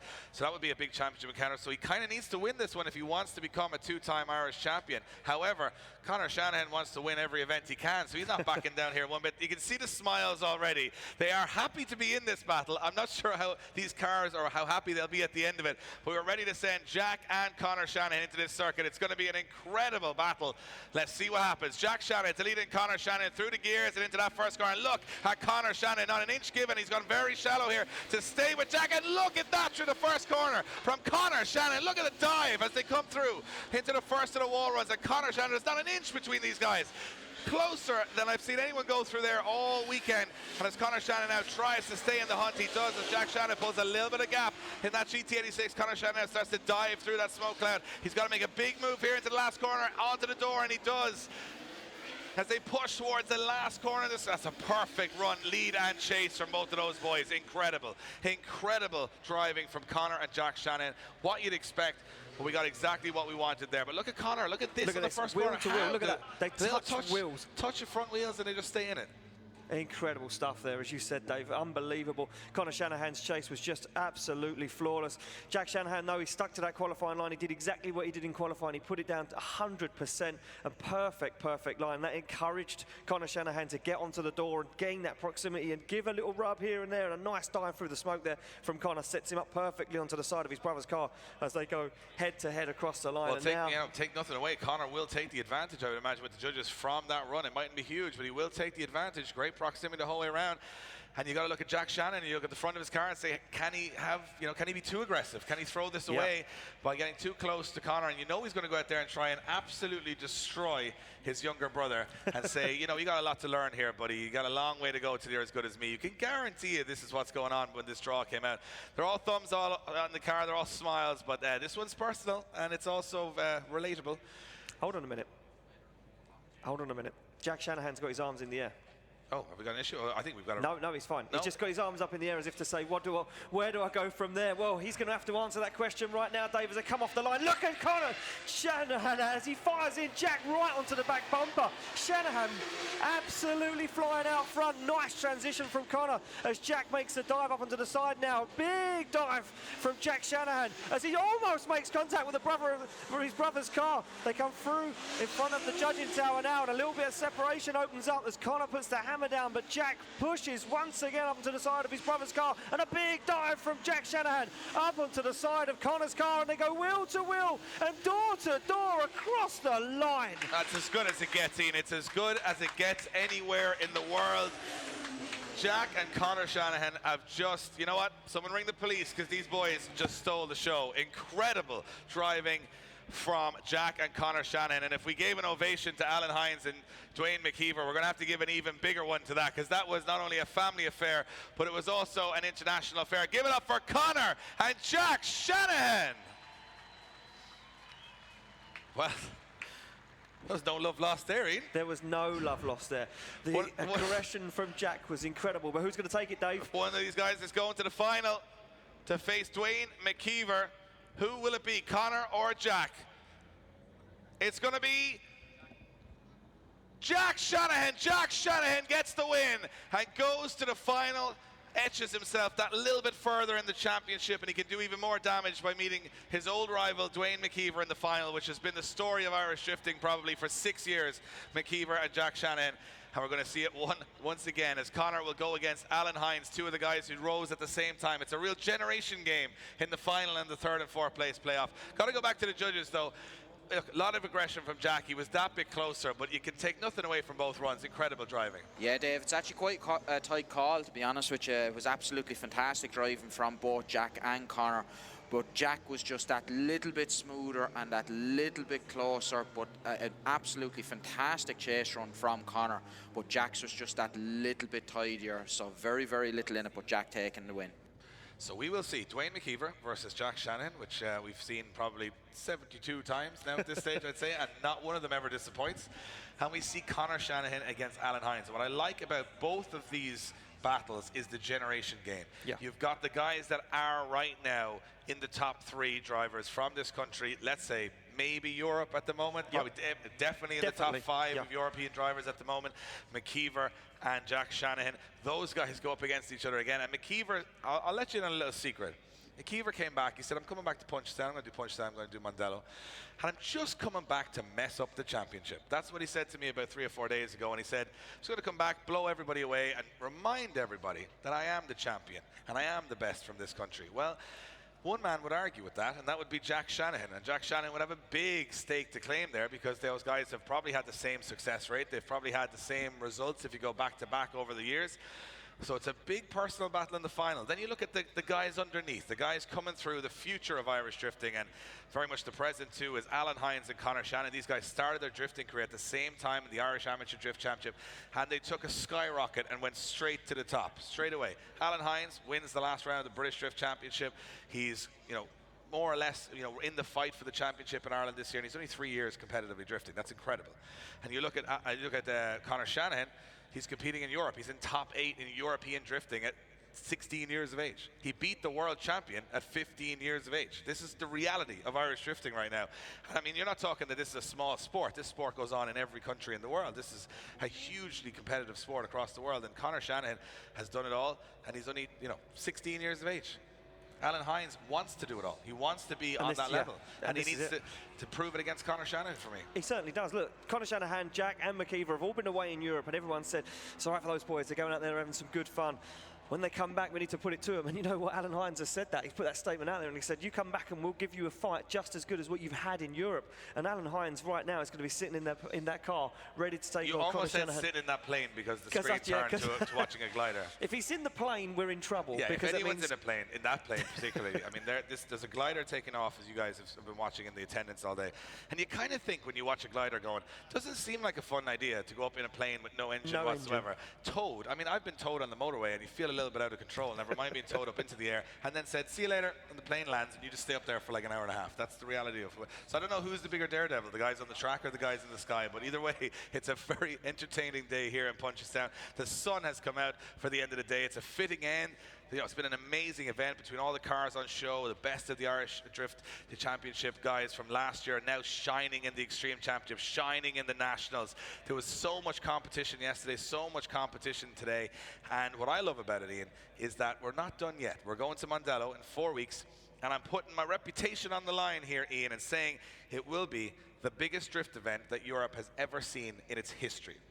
Brand new track, brand new tarmac laid, the best of everything that's happened in drifting for the last 6 years. The best of Drift Games, the best of BDC, the best of IDC, the best of every championship in Europe, and the best of the Drift Masters European Championship. There will be 80 drivers there, and they're the best of the best. And they're going into a track that we made famous years and years ago in global warfare. We're going back to the center sections, back to the scary walls and the high speeds and the 100-mile-an-hour entries. And we're also laying some brand new tarmac to make it even more ridiculous. That's a big statement. That's a big statement. And you know what that says to me? That means if you haven't already bought your ticket, Dave, to be there that weekend, then what the hell are you doing? I bought a ticket already because I reckon I'm going to be I offered. bought two. I've got two seats in the grandstand and a seat in the commentary tower. I reckon I'm going to buy a couple of tickets just so I can sell them at the front gate for like 100 quid because it's going to be that sold out. So you guys get on to the mondellopark.ie website. Biggest event in Europe. It's going to be the most ridiculous event that's ever happened in Irish drifting and in European drifting. Get your tickets soon because they are going to sell out very soon, very, very soon. Custom grandstands being built, not the original grandstand in Mondello, not the original track, all brand new. And I think if you want to really just enjoy that event, get into that grandstand. You're going to have such a good view looking down on it. It's going to be amazing. So we look forward, now we look to the present. It is going to be the final two battles of the day. We mentioned Alan Hines and Conor Shannon, the youth, as I call them. Yeah. Young pups out there who are far better at driving at their age and annoying everybody else around them at how good they are at such a young age and how technical they are. But you know what? I love this because these guys practice all the time together on simulators online, right? So they're at home practicing these tracks with each other, and then it's like when you're a kid playing, you know, if you were playing Call of Duty and then someone handed you and your friend two AK-47s. It's like real. It's like a real scenario that would never happen. Never happen. Well, look, Dave, they're ready to enter the burnout box, and it's right. It will be Hines to take on Conor. And as you mentioned, they've both been on the simulator practicing this track, battling each other. Here we go. Hines, Shanahan. 550 horsepower, 620 horsepower. Two young guns, two future stars of Irish drifting. And what I love about it is that it's dreams into reality. This is a real battle for two guys that have spent a long time. If you look at it from this, you know, Conor's been following Jack Shannon around for years. You know, Alan Hines obviously has been involved in the sport. He was our speed gun guy 2 years ago. 2 years ago, Alan used to be standing in front of you guys here in the attendance, just pointing a speed gun at a corner. Now here he is fighting for a championship. If that doesn't show you to believe and follow your dreams, I don't know what will. And he sits up beside a guy that at 16 has just signed a full athlete deal with Red Bull. Reality. That's what happens in Irish drifting. So Alan Hines and Conor Shannon, it'll be a very interesting battle. I think it's going to be very, very entertaining. I think Alan Hines, though, will look at this a little bit more seriously, saying, I have to beat Conor Shannon to stay in the fight because he doesn't want to lose more than 10 points here to Jack Shanahan and have an unsurpassable gap at the end of this event to go into Mondello and try and beat Jack Shanahan. And Jack Shanahan goes into that last event with a little bit of pressure because he would have to try and win 2 championships in one weekend, and it's a lot of driving on one car. So we'll see what happens. But Alan Hines and Conor Shannon are warmed up and ready to go. It's going to be an absolutely incredible battle. And I think Alan Hines, in his position, has to not put a foot wrong here. He has to be critically perfect. Hines has to be exactly critically perfect. Look at this, both guys fist pumping the windows on their car. Alan Hines, the highest qualifier of the day to lead. Shanahan to give chase. They're off the line, and here we go. Oh, wow, contact on the initiation as Shanahan gives Hines a little nudge up the back and says, I'm right with you, buddy, as they transition on the midline through the center of the track and transition out onto the wall. Shanahan right with Alan Hines. Alan Hines trying to drive away, but Conor Shanahan right with him as he puts that car back onto the door, that Pro Drift S14. They come past the judging tower. A little bit of a gap opens up, but Shanahan still with him. Still got the answer to the question as they transition and almost make contact as Shanahan looks for the side of that S14, and they go quarter to quarter and door to door across the line. Wow. It just gets better and better and better. Every single run we see today. We're getting to the business end now. Boys want to take some trophies home, and from my perspective, I couldn't split that. It was perfect lead, perfect chase. Yeah, perfect lead. I think the perfect lead encouraged the perfect chase. Conor Shanahan, not a lot in it at all. As you can see here, as we look back on a replay, Shanahan bringing the fight, and Alan Hines on that perfect lead line. You can see perfect transitions very deep into those outer zones. Gets onto that white line, onto the wall, runs the back end of that car along the wall while Conor Shanahan is on the door. And well, they're back on the line and ready to go. It will be now Connor Shanahan to lead and Alan Hines to give chase. And this is all to play for. Hines, well, someone's got to risk it here. Someone's got to risk it. Yeah. So Hines has to risk losing this to try and win it, because a good run is not going to be enough here. He's going to have to do something that he's not comfortable with to take the trophy. That's kind of what I would be advising him right now. He's got to take a risk here. As they come off the line, Shanahan to lead in Alan Hines into that first corner. A little bit of a gap opens up as Hines comes in on a very shallow line here and pushes very wide. He might have to cut the course a little bit here, and he does, almost 2 wheels off from Alan Hines. And now he really has to make the second half of this lap count, because Shanahan's on a perfect lead run here, as Alan Hines is just trying to find the pace to stay with Connor Shanahan. He's not finding the pace. Bit of a gap opens up as Connor Shanahan scrapes the wall and allows another dive for Alan Hines. He's got to risk it here and put a big dive in, and he does, but he's very straight while doing so. He's not on big angle, and Shanahan may have just held this one out. Wow. Round of applause, ladies and gentlemen, in a grandstand and all around the edge of the circuit for these two warriors. As we take a look at the replay, and I think it all went wrong for Alan Hines on the initiation. Just made a big mistake, got himself on the center of the circuit, jumped up onto the jump and unsettled the car, and then he had to fight. He had to put himself back into the battle as he come through the center of the circuit. You can see him trying to push, but he's very shallow. The pace in Connor Shanahan's car as he pulled away. Ladies and gentlemen, the grandstand around the edge of the circuit. Make some noise for Connor Shanahan and Alan Hines. Well, it is for a third step on the podium. We will announce it on track, and you guys will see them take the champagne later on the trophies. But yeah, big decision coming through, and here we are. Who's going to take third step on the podium here at the penultimate round of the Link ECU Drift Games Extreme? It's Connor Shanahan. Connor Shanahan takes third step on the podium. Alan Hines will settle for fourth position. Nathan is down with your third place finisher, Connor Shanahan. I certainly am. Wow, what a battle. Alan, Connor, fantastic stuff there. Connor, let's have a chat with you first. You just done battle with your brother. He reverses the win that you got on him just a few weeks ago, Mondello. But you've made it to the third and fourth position against Alan, who's so up there at the top of the championship. You've took the victory. How do you feel? Yeah, unbelievable. What a finish to an unbelievable event. My battle with Jack, I think that was probably the best battle I've ever had. It was just quite a special one. There was no games. We pushed hard. Absolutely drove the absolute life out of the cars. Really, really fun. I can't thank my team enough for making a decision what got me to the third place today. And yeah, everyone else, my family, my sponsors, incredible people who make this possible for me. And all the fans out here for being an incredible crowd today. Thank you guys so much. And yeah, we'll see you at round 5 for the final fight. When you were out with Jack, I can tell you I was just in front of the grandstand and they erupted with noise. It was that good of a battle. Alan, commiserations on the battle there. However, still very, very high up in the championship rankings. How do you feel? Well, I'm actually kind of disappointed because I messed up on initiation. I actually missed third gear. Look, that's what we have to do. We have basically OEM parts in this car. We don't have any of the fancy transmissions and other stuff that other people have. But at the end of the day, that doesn't make you a better driver. I made a mistake, and something for me to reflect on, I suppose, in the future. But yeah, congrats to Connor. He's been struggling in Europe all year, so I'm pretty sure he'll take his podium.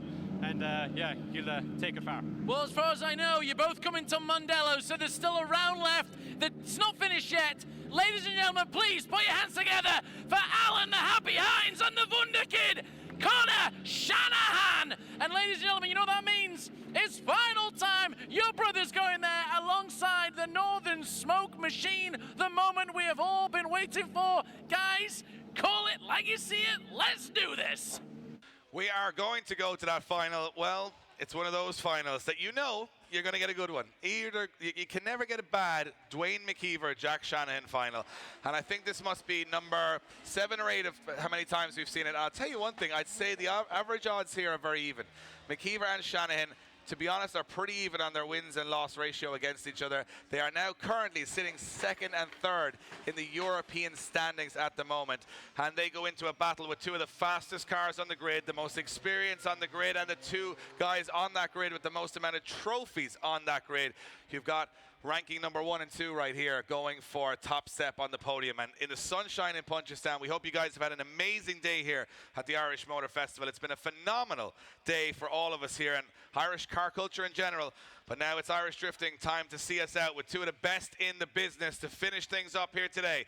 Jack Shanahan, Dwayne McKeever, for the last time this weekend. Here we go. Yeah, look at this. Oh, McKeever onto the back bumper already. Big early initiation for McKeever as he dives up onto the side. As Shanahan, he knows Shanahan's got the pace. He needs to stay with him. There's a little bit of separation now as Shanahan finds the wall. McKeever now looks down the dark side of that GT86 and wants to stick a wheel on it, but he just can't get there. He just cannot get close enough to Shanahan to force it as Shanahan opens up a big separation now through the middle of the circuit. One final dive from Dwayne McKeever and he just hasn't got it in the car to get up on the side of Jack Shanahan and takes it across the line, Dave, and I'm getting confused, mixed up. I'll tell you what, it's hard to, when you said Dwayne McKeever doesn't have the pace in the car, I think everyone said, excuse me? Dwayne McKeever doesn't have the pace in the car. Well, I'll tell you what, what's incredible about this battle is, from my perspective, you know, if you look back to the early days of European drifting this season, if you look back to the French round, for example, when these guys met before, outside of this championship, but when they met before, Dwayne McKeever left Jack Shannon for absolute dead. And then we come back here to Punchestown, we think, yeah, well, that'll be similar again, and all of a sudden Jack Shannon pulls the gap. Look at the role reversal. Look at the distance between the two cars. 4 cars at some points that circuit. I honestly can't believe it. But then Shanahan has, you know, got the ability to be too over-aggressive and throw it all away. So we still have to get through the second half of this battle. I would imagine Jack taking a small advantage here. But Jack Shannon again throwing his hands up saying, hey, here we go. He's got to put it on the door. Does he have the pace for McKeever? Because McKeever has been uncatchable all day as well. So I'm not sure what's happening here, but it seems like the lead car is getting the jump on the track and the chase car is struggling. Shanahan will have to try and find some pace in that GT86 to stick it to the door of Dwayne McKeever's car. Well, they're on the line, almost ready to go. Doors open, letting a little bit of air in. Here we go, guys. It's the last run of the weekend. Grandstand and all around. Are you ready? Here we go. McKeever to lead in Shanahan into the first corner. Big dive from Jack Shannon all to the door. And McKeever almost smashes through the quarter panel of the Northern Smoke Machine. And now a little bit of separation opens up between the two drivers, similar to the first run. Shanahan's got to try and make a dive, and a massive dive he makes through the smoke cloud as he tries to stay close to McKeever. But McKeever now getting the pull out of the corner. McKeever leaving a little bit of distance, but now Shannon starts to reel him in a little bit towards the end as he comes through. Where is Shannon? There he is on the back bumper. Huge risk from Shanahan as they come through the last section. Unbelievable. What a finish. Wow. What a finish. Look at this. Look at this. Look at the initiation. Look at the bump. The bump pushes Shanahan onto the side of McKeever's 180SX. Incredible stuff. But then that separation opens up again. I mean, that's a close one for the judges to call from where I'm sitting and having a good look at the replay.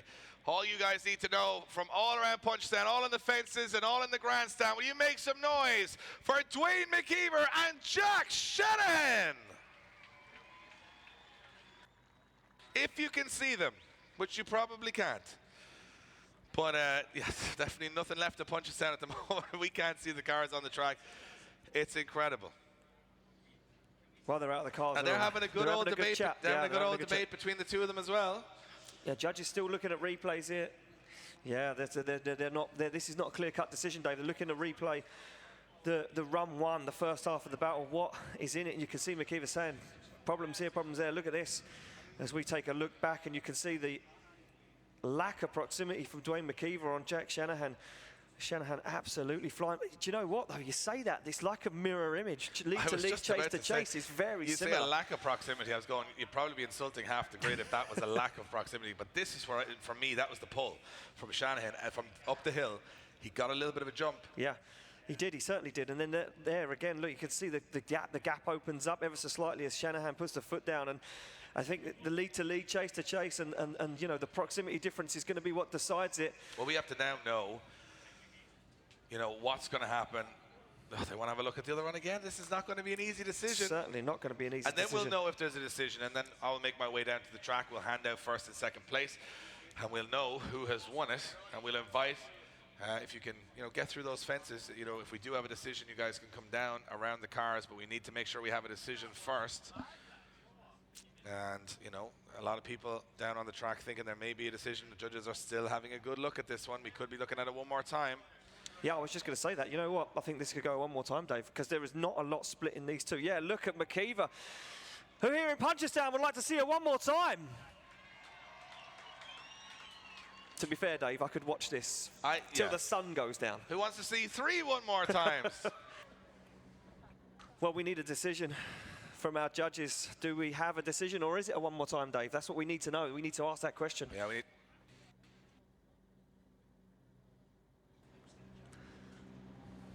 Well, judges still deliberating this one, still talking about it. Dave, do we know? So we have received the word, and it is going to be heading to the podium after the one more time. Little sneaky one there, Ian. Little sneaky one for I like me. that one, Dave. Yeah, That's that was a good one. I shake it up every now and I'm going again. to use that one. I'm going to use that in the So future. it's going to be a one more time. Back in your cars, boys. Get some tires and fuel, and we're going back at it again. Over to the judges. No separating McKeever and Shanahan. Yeah, that was an extremely, extremely tough call to make.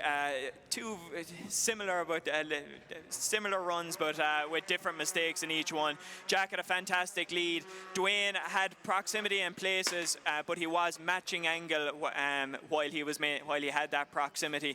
When you switched him around, unfortunately, when Jack was chasing, he had a little bit better proximity, but he was much more sacrificing the qualifying line and sacrificing angle to maintain that proximity, something that we don't reward, and we have told the drivers in the briefing that we will not reward them if they're shallowing up their angle and coming off the qualifying line to maintain that proximity. So while Jack did have an advantage for that proximity, some of that advantage was taken away because of the shallowing up and cutting of the track. So if you take that into account and Dwayne's decent chase, but just not with quite as much proximity, it was far too close to call. 2.64 advantages to both drivers. We had to see him go one more time. Well, there you go. So not splitting them, 2.64s either way, and one more time hangs in the balance. Those guys back into the paddock to change tyres and ready to come back out and do battle once again. And this one not decided yet. Punchestown round 4 not over just yet. In 4 weeks' time, we head to Mondello Park for what has been stated by the commissioner himself, Dave Egan, as the best, the biggest event that Europe has ever seen, as Mondello Park gets transformed into an array, a circus. The travelling circus comes to town under the brand of Drift Masters European Championship. We've been following it all year, Dave, and it's been an incredible season from Riga, from Poland. That championship has rocketed through the sky.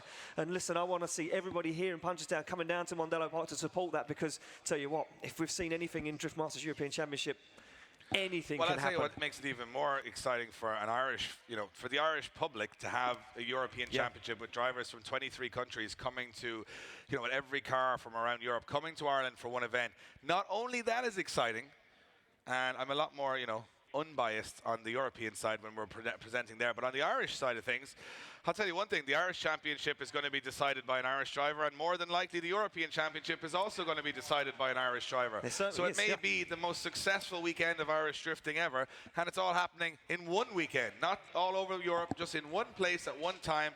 The Link ECU Drift Games Extreme Finals, which were watching interesting things play out on track. Shanahan and Hines will go for it there, and then you go to James Dean and McKeever and Shanahan going for it in the Drift Masters European Championship, and that's all in one weekend.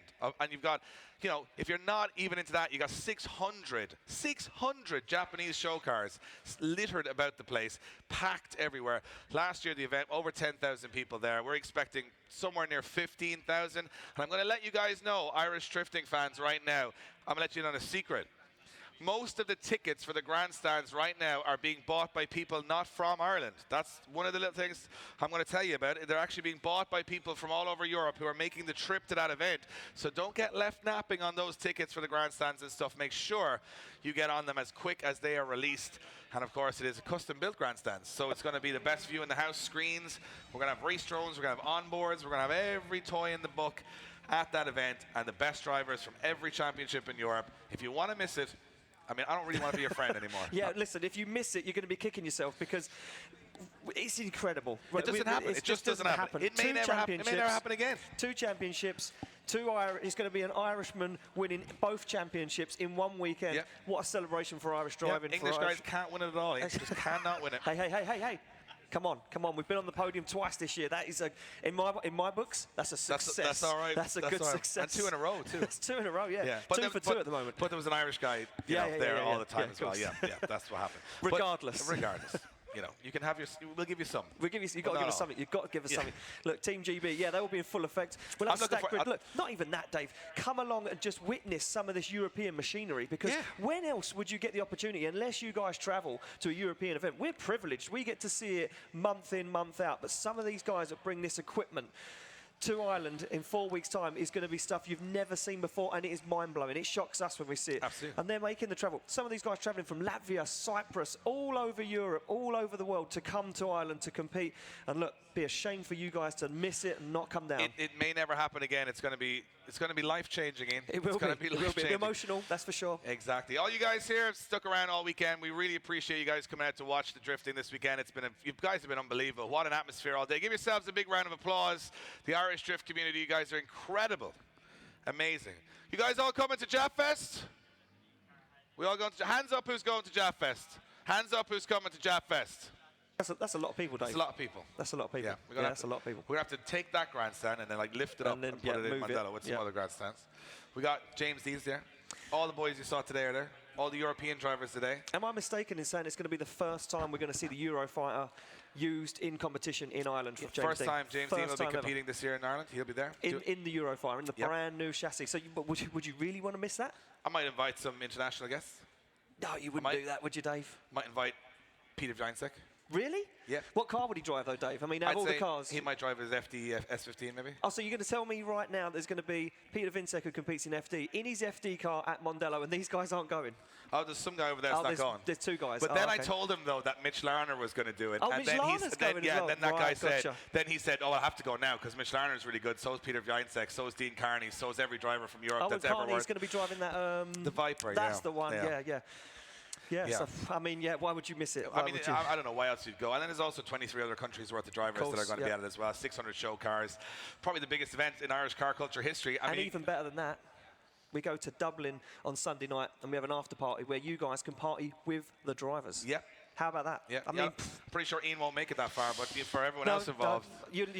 I'll be in the suitcase, folded up, packed up, sent back to the UK, because by the end of that event, I will literally be nothing left. There'll also be so much Irishness going on at the end of that event. You'll just be sick of it by the end of it, to be honest. I think I might just turn Irish. I've already got the ginger beard. I just need the passport, which you might help me out later on in life. You look more Irish than I do, Ian.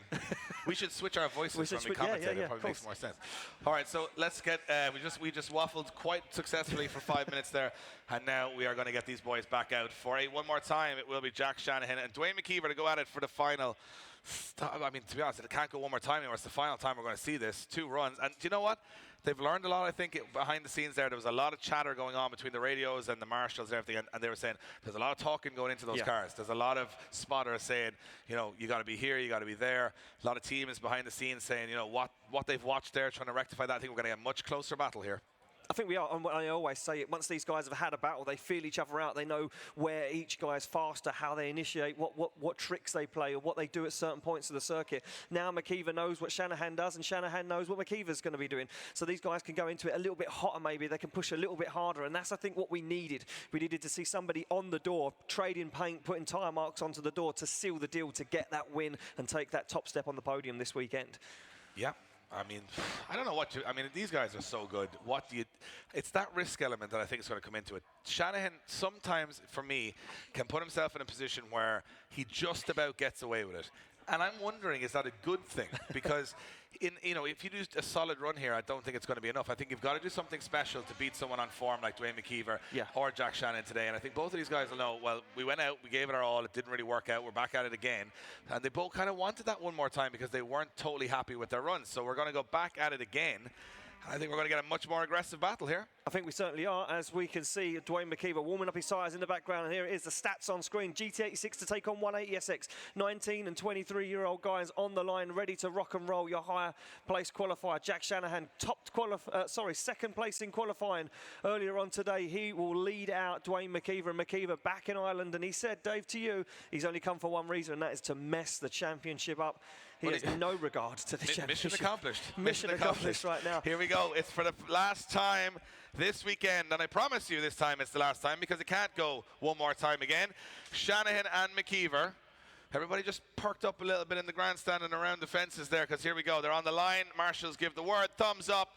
Ready to drop the hands, send these boys into that first corner. What happens next? Well, you can't take your eyes off it here in the Link ECU Drift Games Extreme, and McKeever's back on the quarter panel of Jack Shanahan through the first corner. Wow, what a transition from McKeever, but he dropped a little bit of pace there. Now he's got to get back into this one again, and he does. He's got more speed in the car this time for sure, and right on the back bumper of Jack Shanahan as they go down the hill, and this is much better from McKeever. Now this is where he lost Shanahan the last time, and he loses him again a little bit. Shanahan's so fast out of that corner, and Shanahan transitions back into the last corner again. McKeever back on the door. Much better from McKeever this time as he stays in that smoke cloud across the line.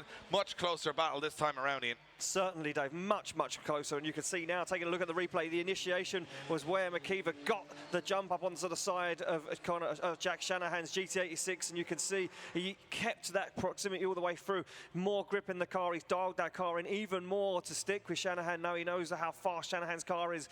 You were right here, this is where the pace was opened up, and he did the same again. A good 2 car lengths opened up there, but Dwayne McKeever did a very good job of reducing that gap and gaining that proximity as he pushed back onto the side of that GT86 and took him across the line, and now the roles are reversed. McKeever sits in the lead position, Shanahan to chase. Shanahan's got to replicate that, or he could be out of the fight and he could be out. Well, Shanahan's fighting for a championship, McKeever's fighting for pride, and both of those things are probably equally important to both of these guys on the line as McKeever sits into that lead position. Shanahan, his car's had a rough all weekend. He's hit a lot of walls, he's hit a lot of people, but can he take a couple more taps to the door of Dwayne McKeever and win this one? Well, the question is now being asked, can Jack Shanahan answer it? McKeever's car is fast. They've definitely dialed more grip into it than they did the first time. Can Shanahan make a move here? Will it prove to be almost a similar back and forth? Again, is there any separating these guys? Well, one more run and we are done. There's a decision made either way at the end of this one, and we are going to the podium. McKeever's in the lead, Shanahan's in the chase. Last run of the evening.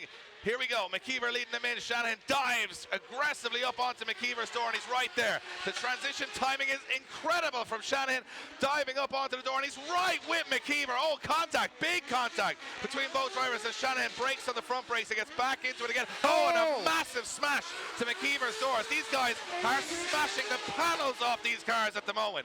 2 massive hits, and they stay in it. And Shanahan goes at it again through the smoke again. Oh, and McKeever spins out. Wow! You couldn't write this stuff. You couldn't write this stuff. Did we just witness? McKeever blows his car up in frustration. Nobody can see anything. Look at this on the replay. Shanahan so aggressive on the initiation, jumps straight up onto the dive. Look at the transition, both snappy, very. Look at this though. McKeever gets himself into the wall, straightens. Shanahan backs out of it, keeps on the door though, keeps that proximity as they transition again. Bam! McKeever slows down that decel zone, and Shanahan says, "No slowing here, buddy. Let's keep going." Pushes him through, and now this is where it all goes wrong as they come through the smoke. No contact whatsoever, and just an over rotation from Dwayne McKeever, and McKeever sacrifices everybody's lungs and the ozone layer right now as he destroys the tyres on the back of that car. 3 weeks to clear the place out now at this stage. But we have a decision one way or the other, so I'm going to go down to the podium and get those 3 boys down. Conor Shanahan will take 3rd. Jack Shanahan or McKeever will take the win. I have no idea who's at fault, who is at fault for the contact. Anything could happen. We might actually be able to throw down to Nathan in a few minutes, guys. We might get some reaction from the drivers before we give out those prizes. But what a day. I got to go hand out some trophies. Well, so as Dave heads down to hand out those trophies, I am going to jump back on the microphone with my good friend Eddie Power. He had to step out of the tower because the Power himself lost his voice. And Eddie, you're back. What a weekend, and not what a for day. the first time. No, making the call in could not do that driving justice. But wow, wow, wow. Incredible, incredible you could watch stuff. that all day. Let's not forget we had an incredible 3rd and 4th place playoff. But what a final between Jack Shanahan and Dwayne McKeever as they make the... Yeah, I mean, look, what a battle. Eddie's almost lost for words. His voice has gone. He needs to rest out 4 weeks' time. Nathan, we are going to send it down to you. You are with the final playoff. Are we live? Are we on? Yep. I'm just going to talk and assume we are. Shanahan, Dwayne McKeeves, what happened there? You went one more time. It was so much smoke, I couldn't see a thing from where we were. Give me your thoughts on what happened during the final battle here today first, Jack. Oh, the first run was amazing, but the second run, I think me and Dwayne had driven so hard on the first run. Dwayne's tyres are gone, which made him hit the wall and go off line a little bit, and then I hit him on transition, and it just got real sloppy, but I don't know where they're going to go. They could blame me, they I don't know, whatever happens, I Now, had a good time. I did see you pull your hand out in a celebration. Does that make you think that you've done enough to take home your second victory of the year in the championship? I don't know, where I hit him he didn't spin, and then he spun where I didn't hit him, so I don't know. Anything can happen. Northern Smoke Machine, do you have a differing opinion? What happened there? You went one more time, you span out, I couldn't see from where I was. What was it like from your vantage point? I couldn't see from my eyes either, so you tell me. You do as much as I do. And what do you think caused the spin out? Well, like, after we had contact, I could feel the car wasn't driving the same. If you can see the back wheel bent in the car, just as a certain full angle transition back, the car just didn't feel the same, so it didn't. And just tried to work with what I had. I didn't know that wheel was actually bent until, because from here on in, it was all this road. And then as we come back, it was flicking that road, and then the car just completely felt off with the bent wheel in the rear. Do you have an inkling on what the decision might be? Conor Shannon won. There it is. I don't think he knows what's going on. People, before I hand on over to the commish, please, for the final time, make some noise for both your finalists, the Northern Smoke Machine, Dwayne McKeever, and the man who is back, Jack Water Drinking Shanahan. I'm passing over to the man that makes it all happen, the commish, who's going to deliver the news on who's hoisting the trophy high today. Commish, over to you. Thank you, Nathan. Have you guys had a good time today in Punchestown? Well, these guys have some repair work to do. So we have the results in from the judges, and of course, taking third step on the podium, 2 podiums in a row in Ireland. Give it up for the 16-year-old superstar, Conor Shanahan.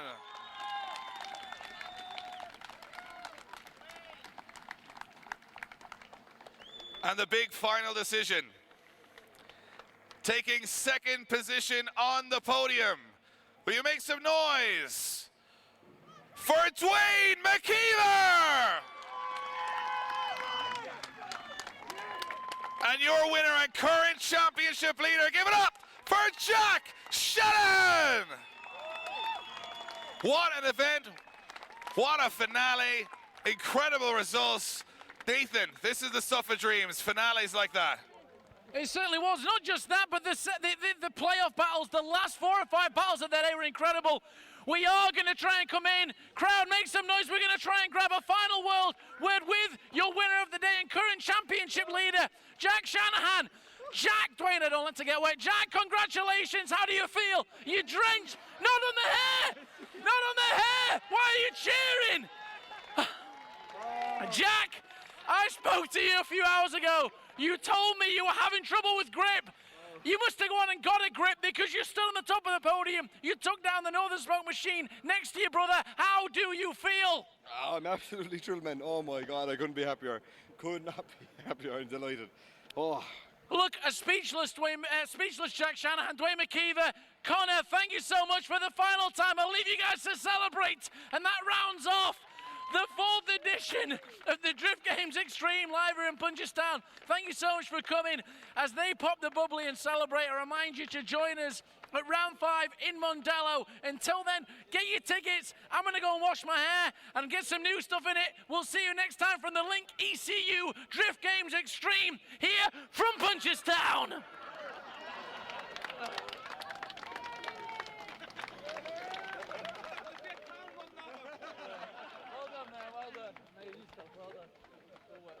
No hard feelings.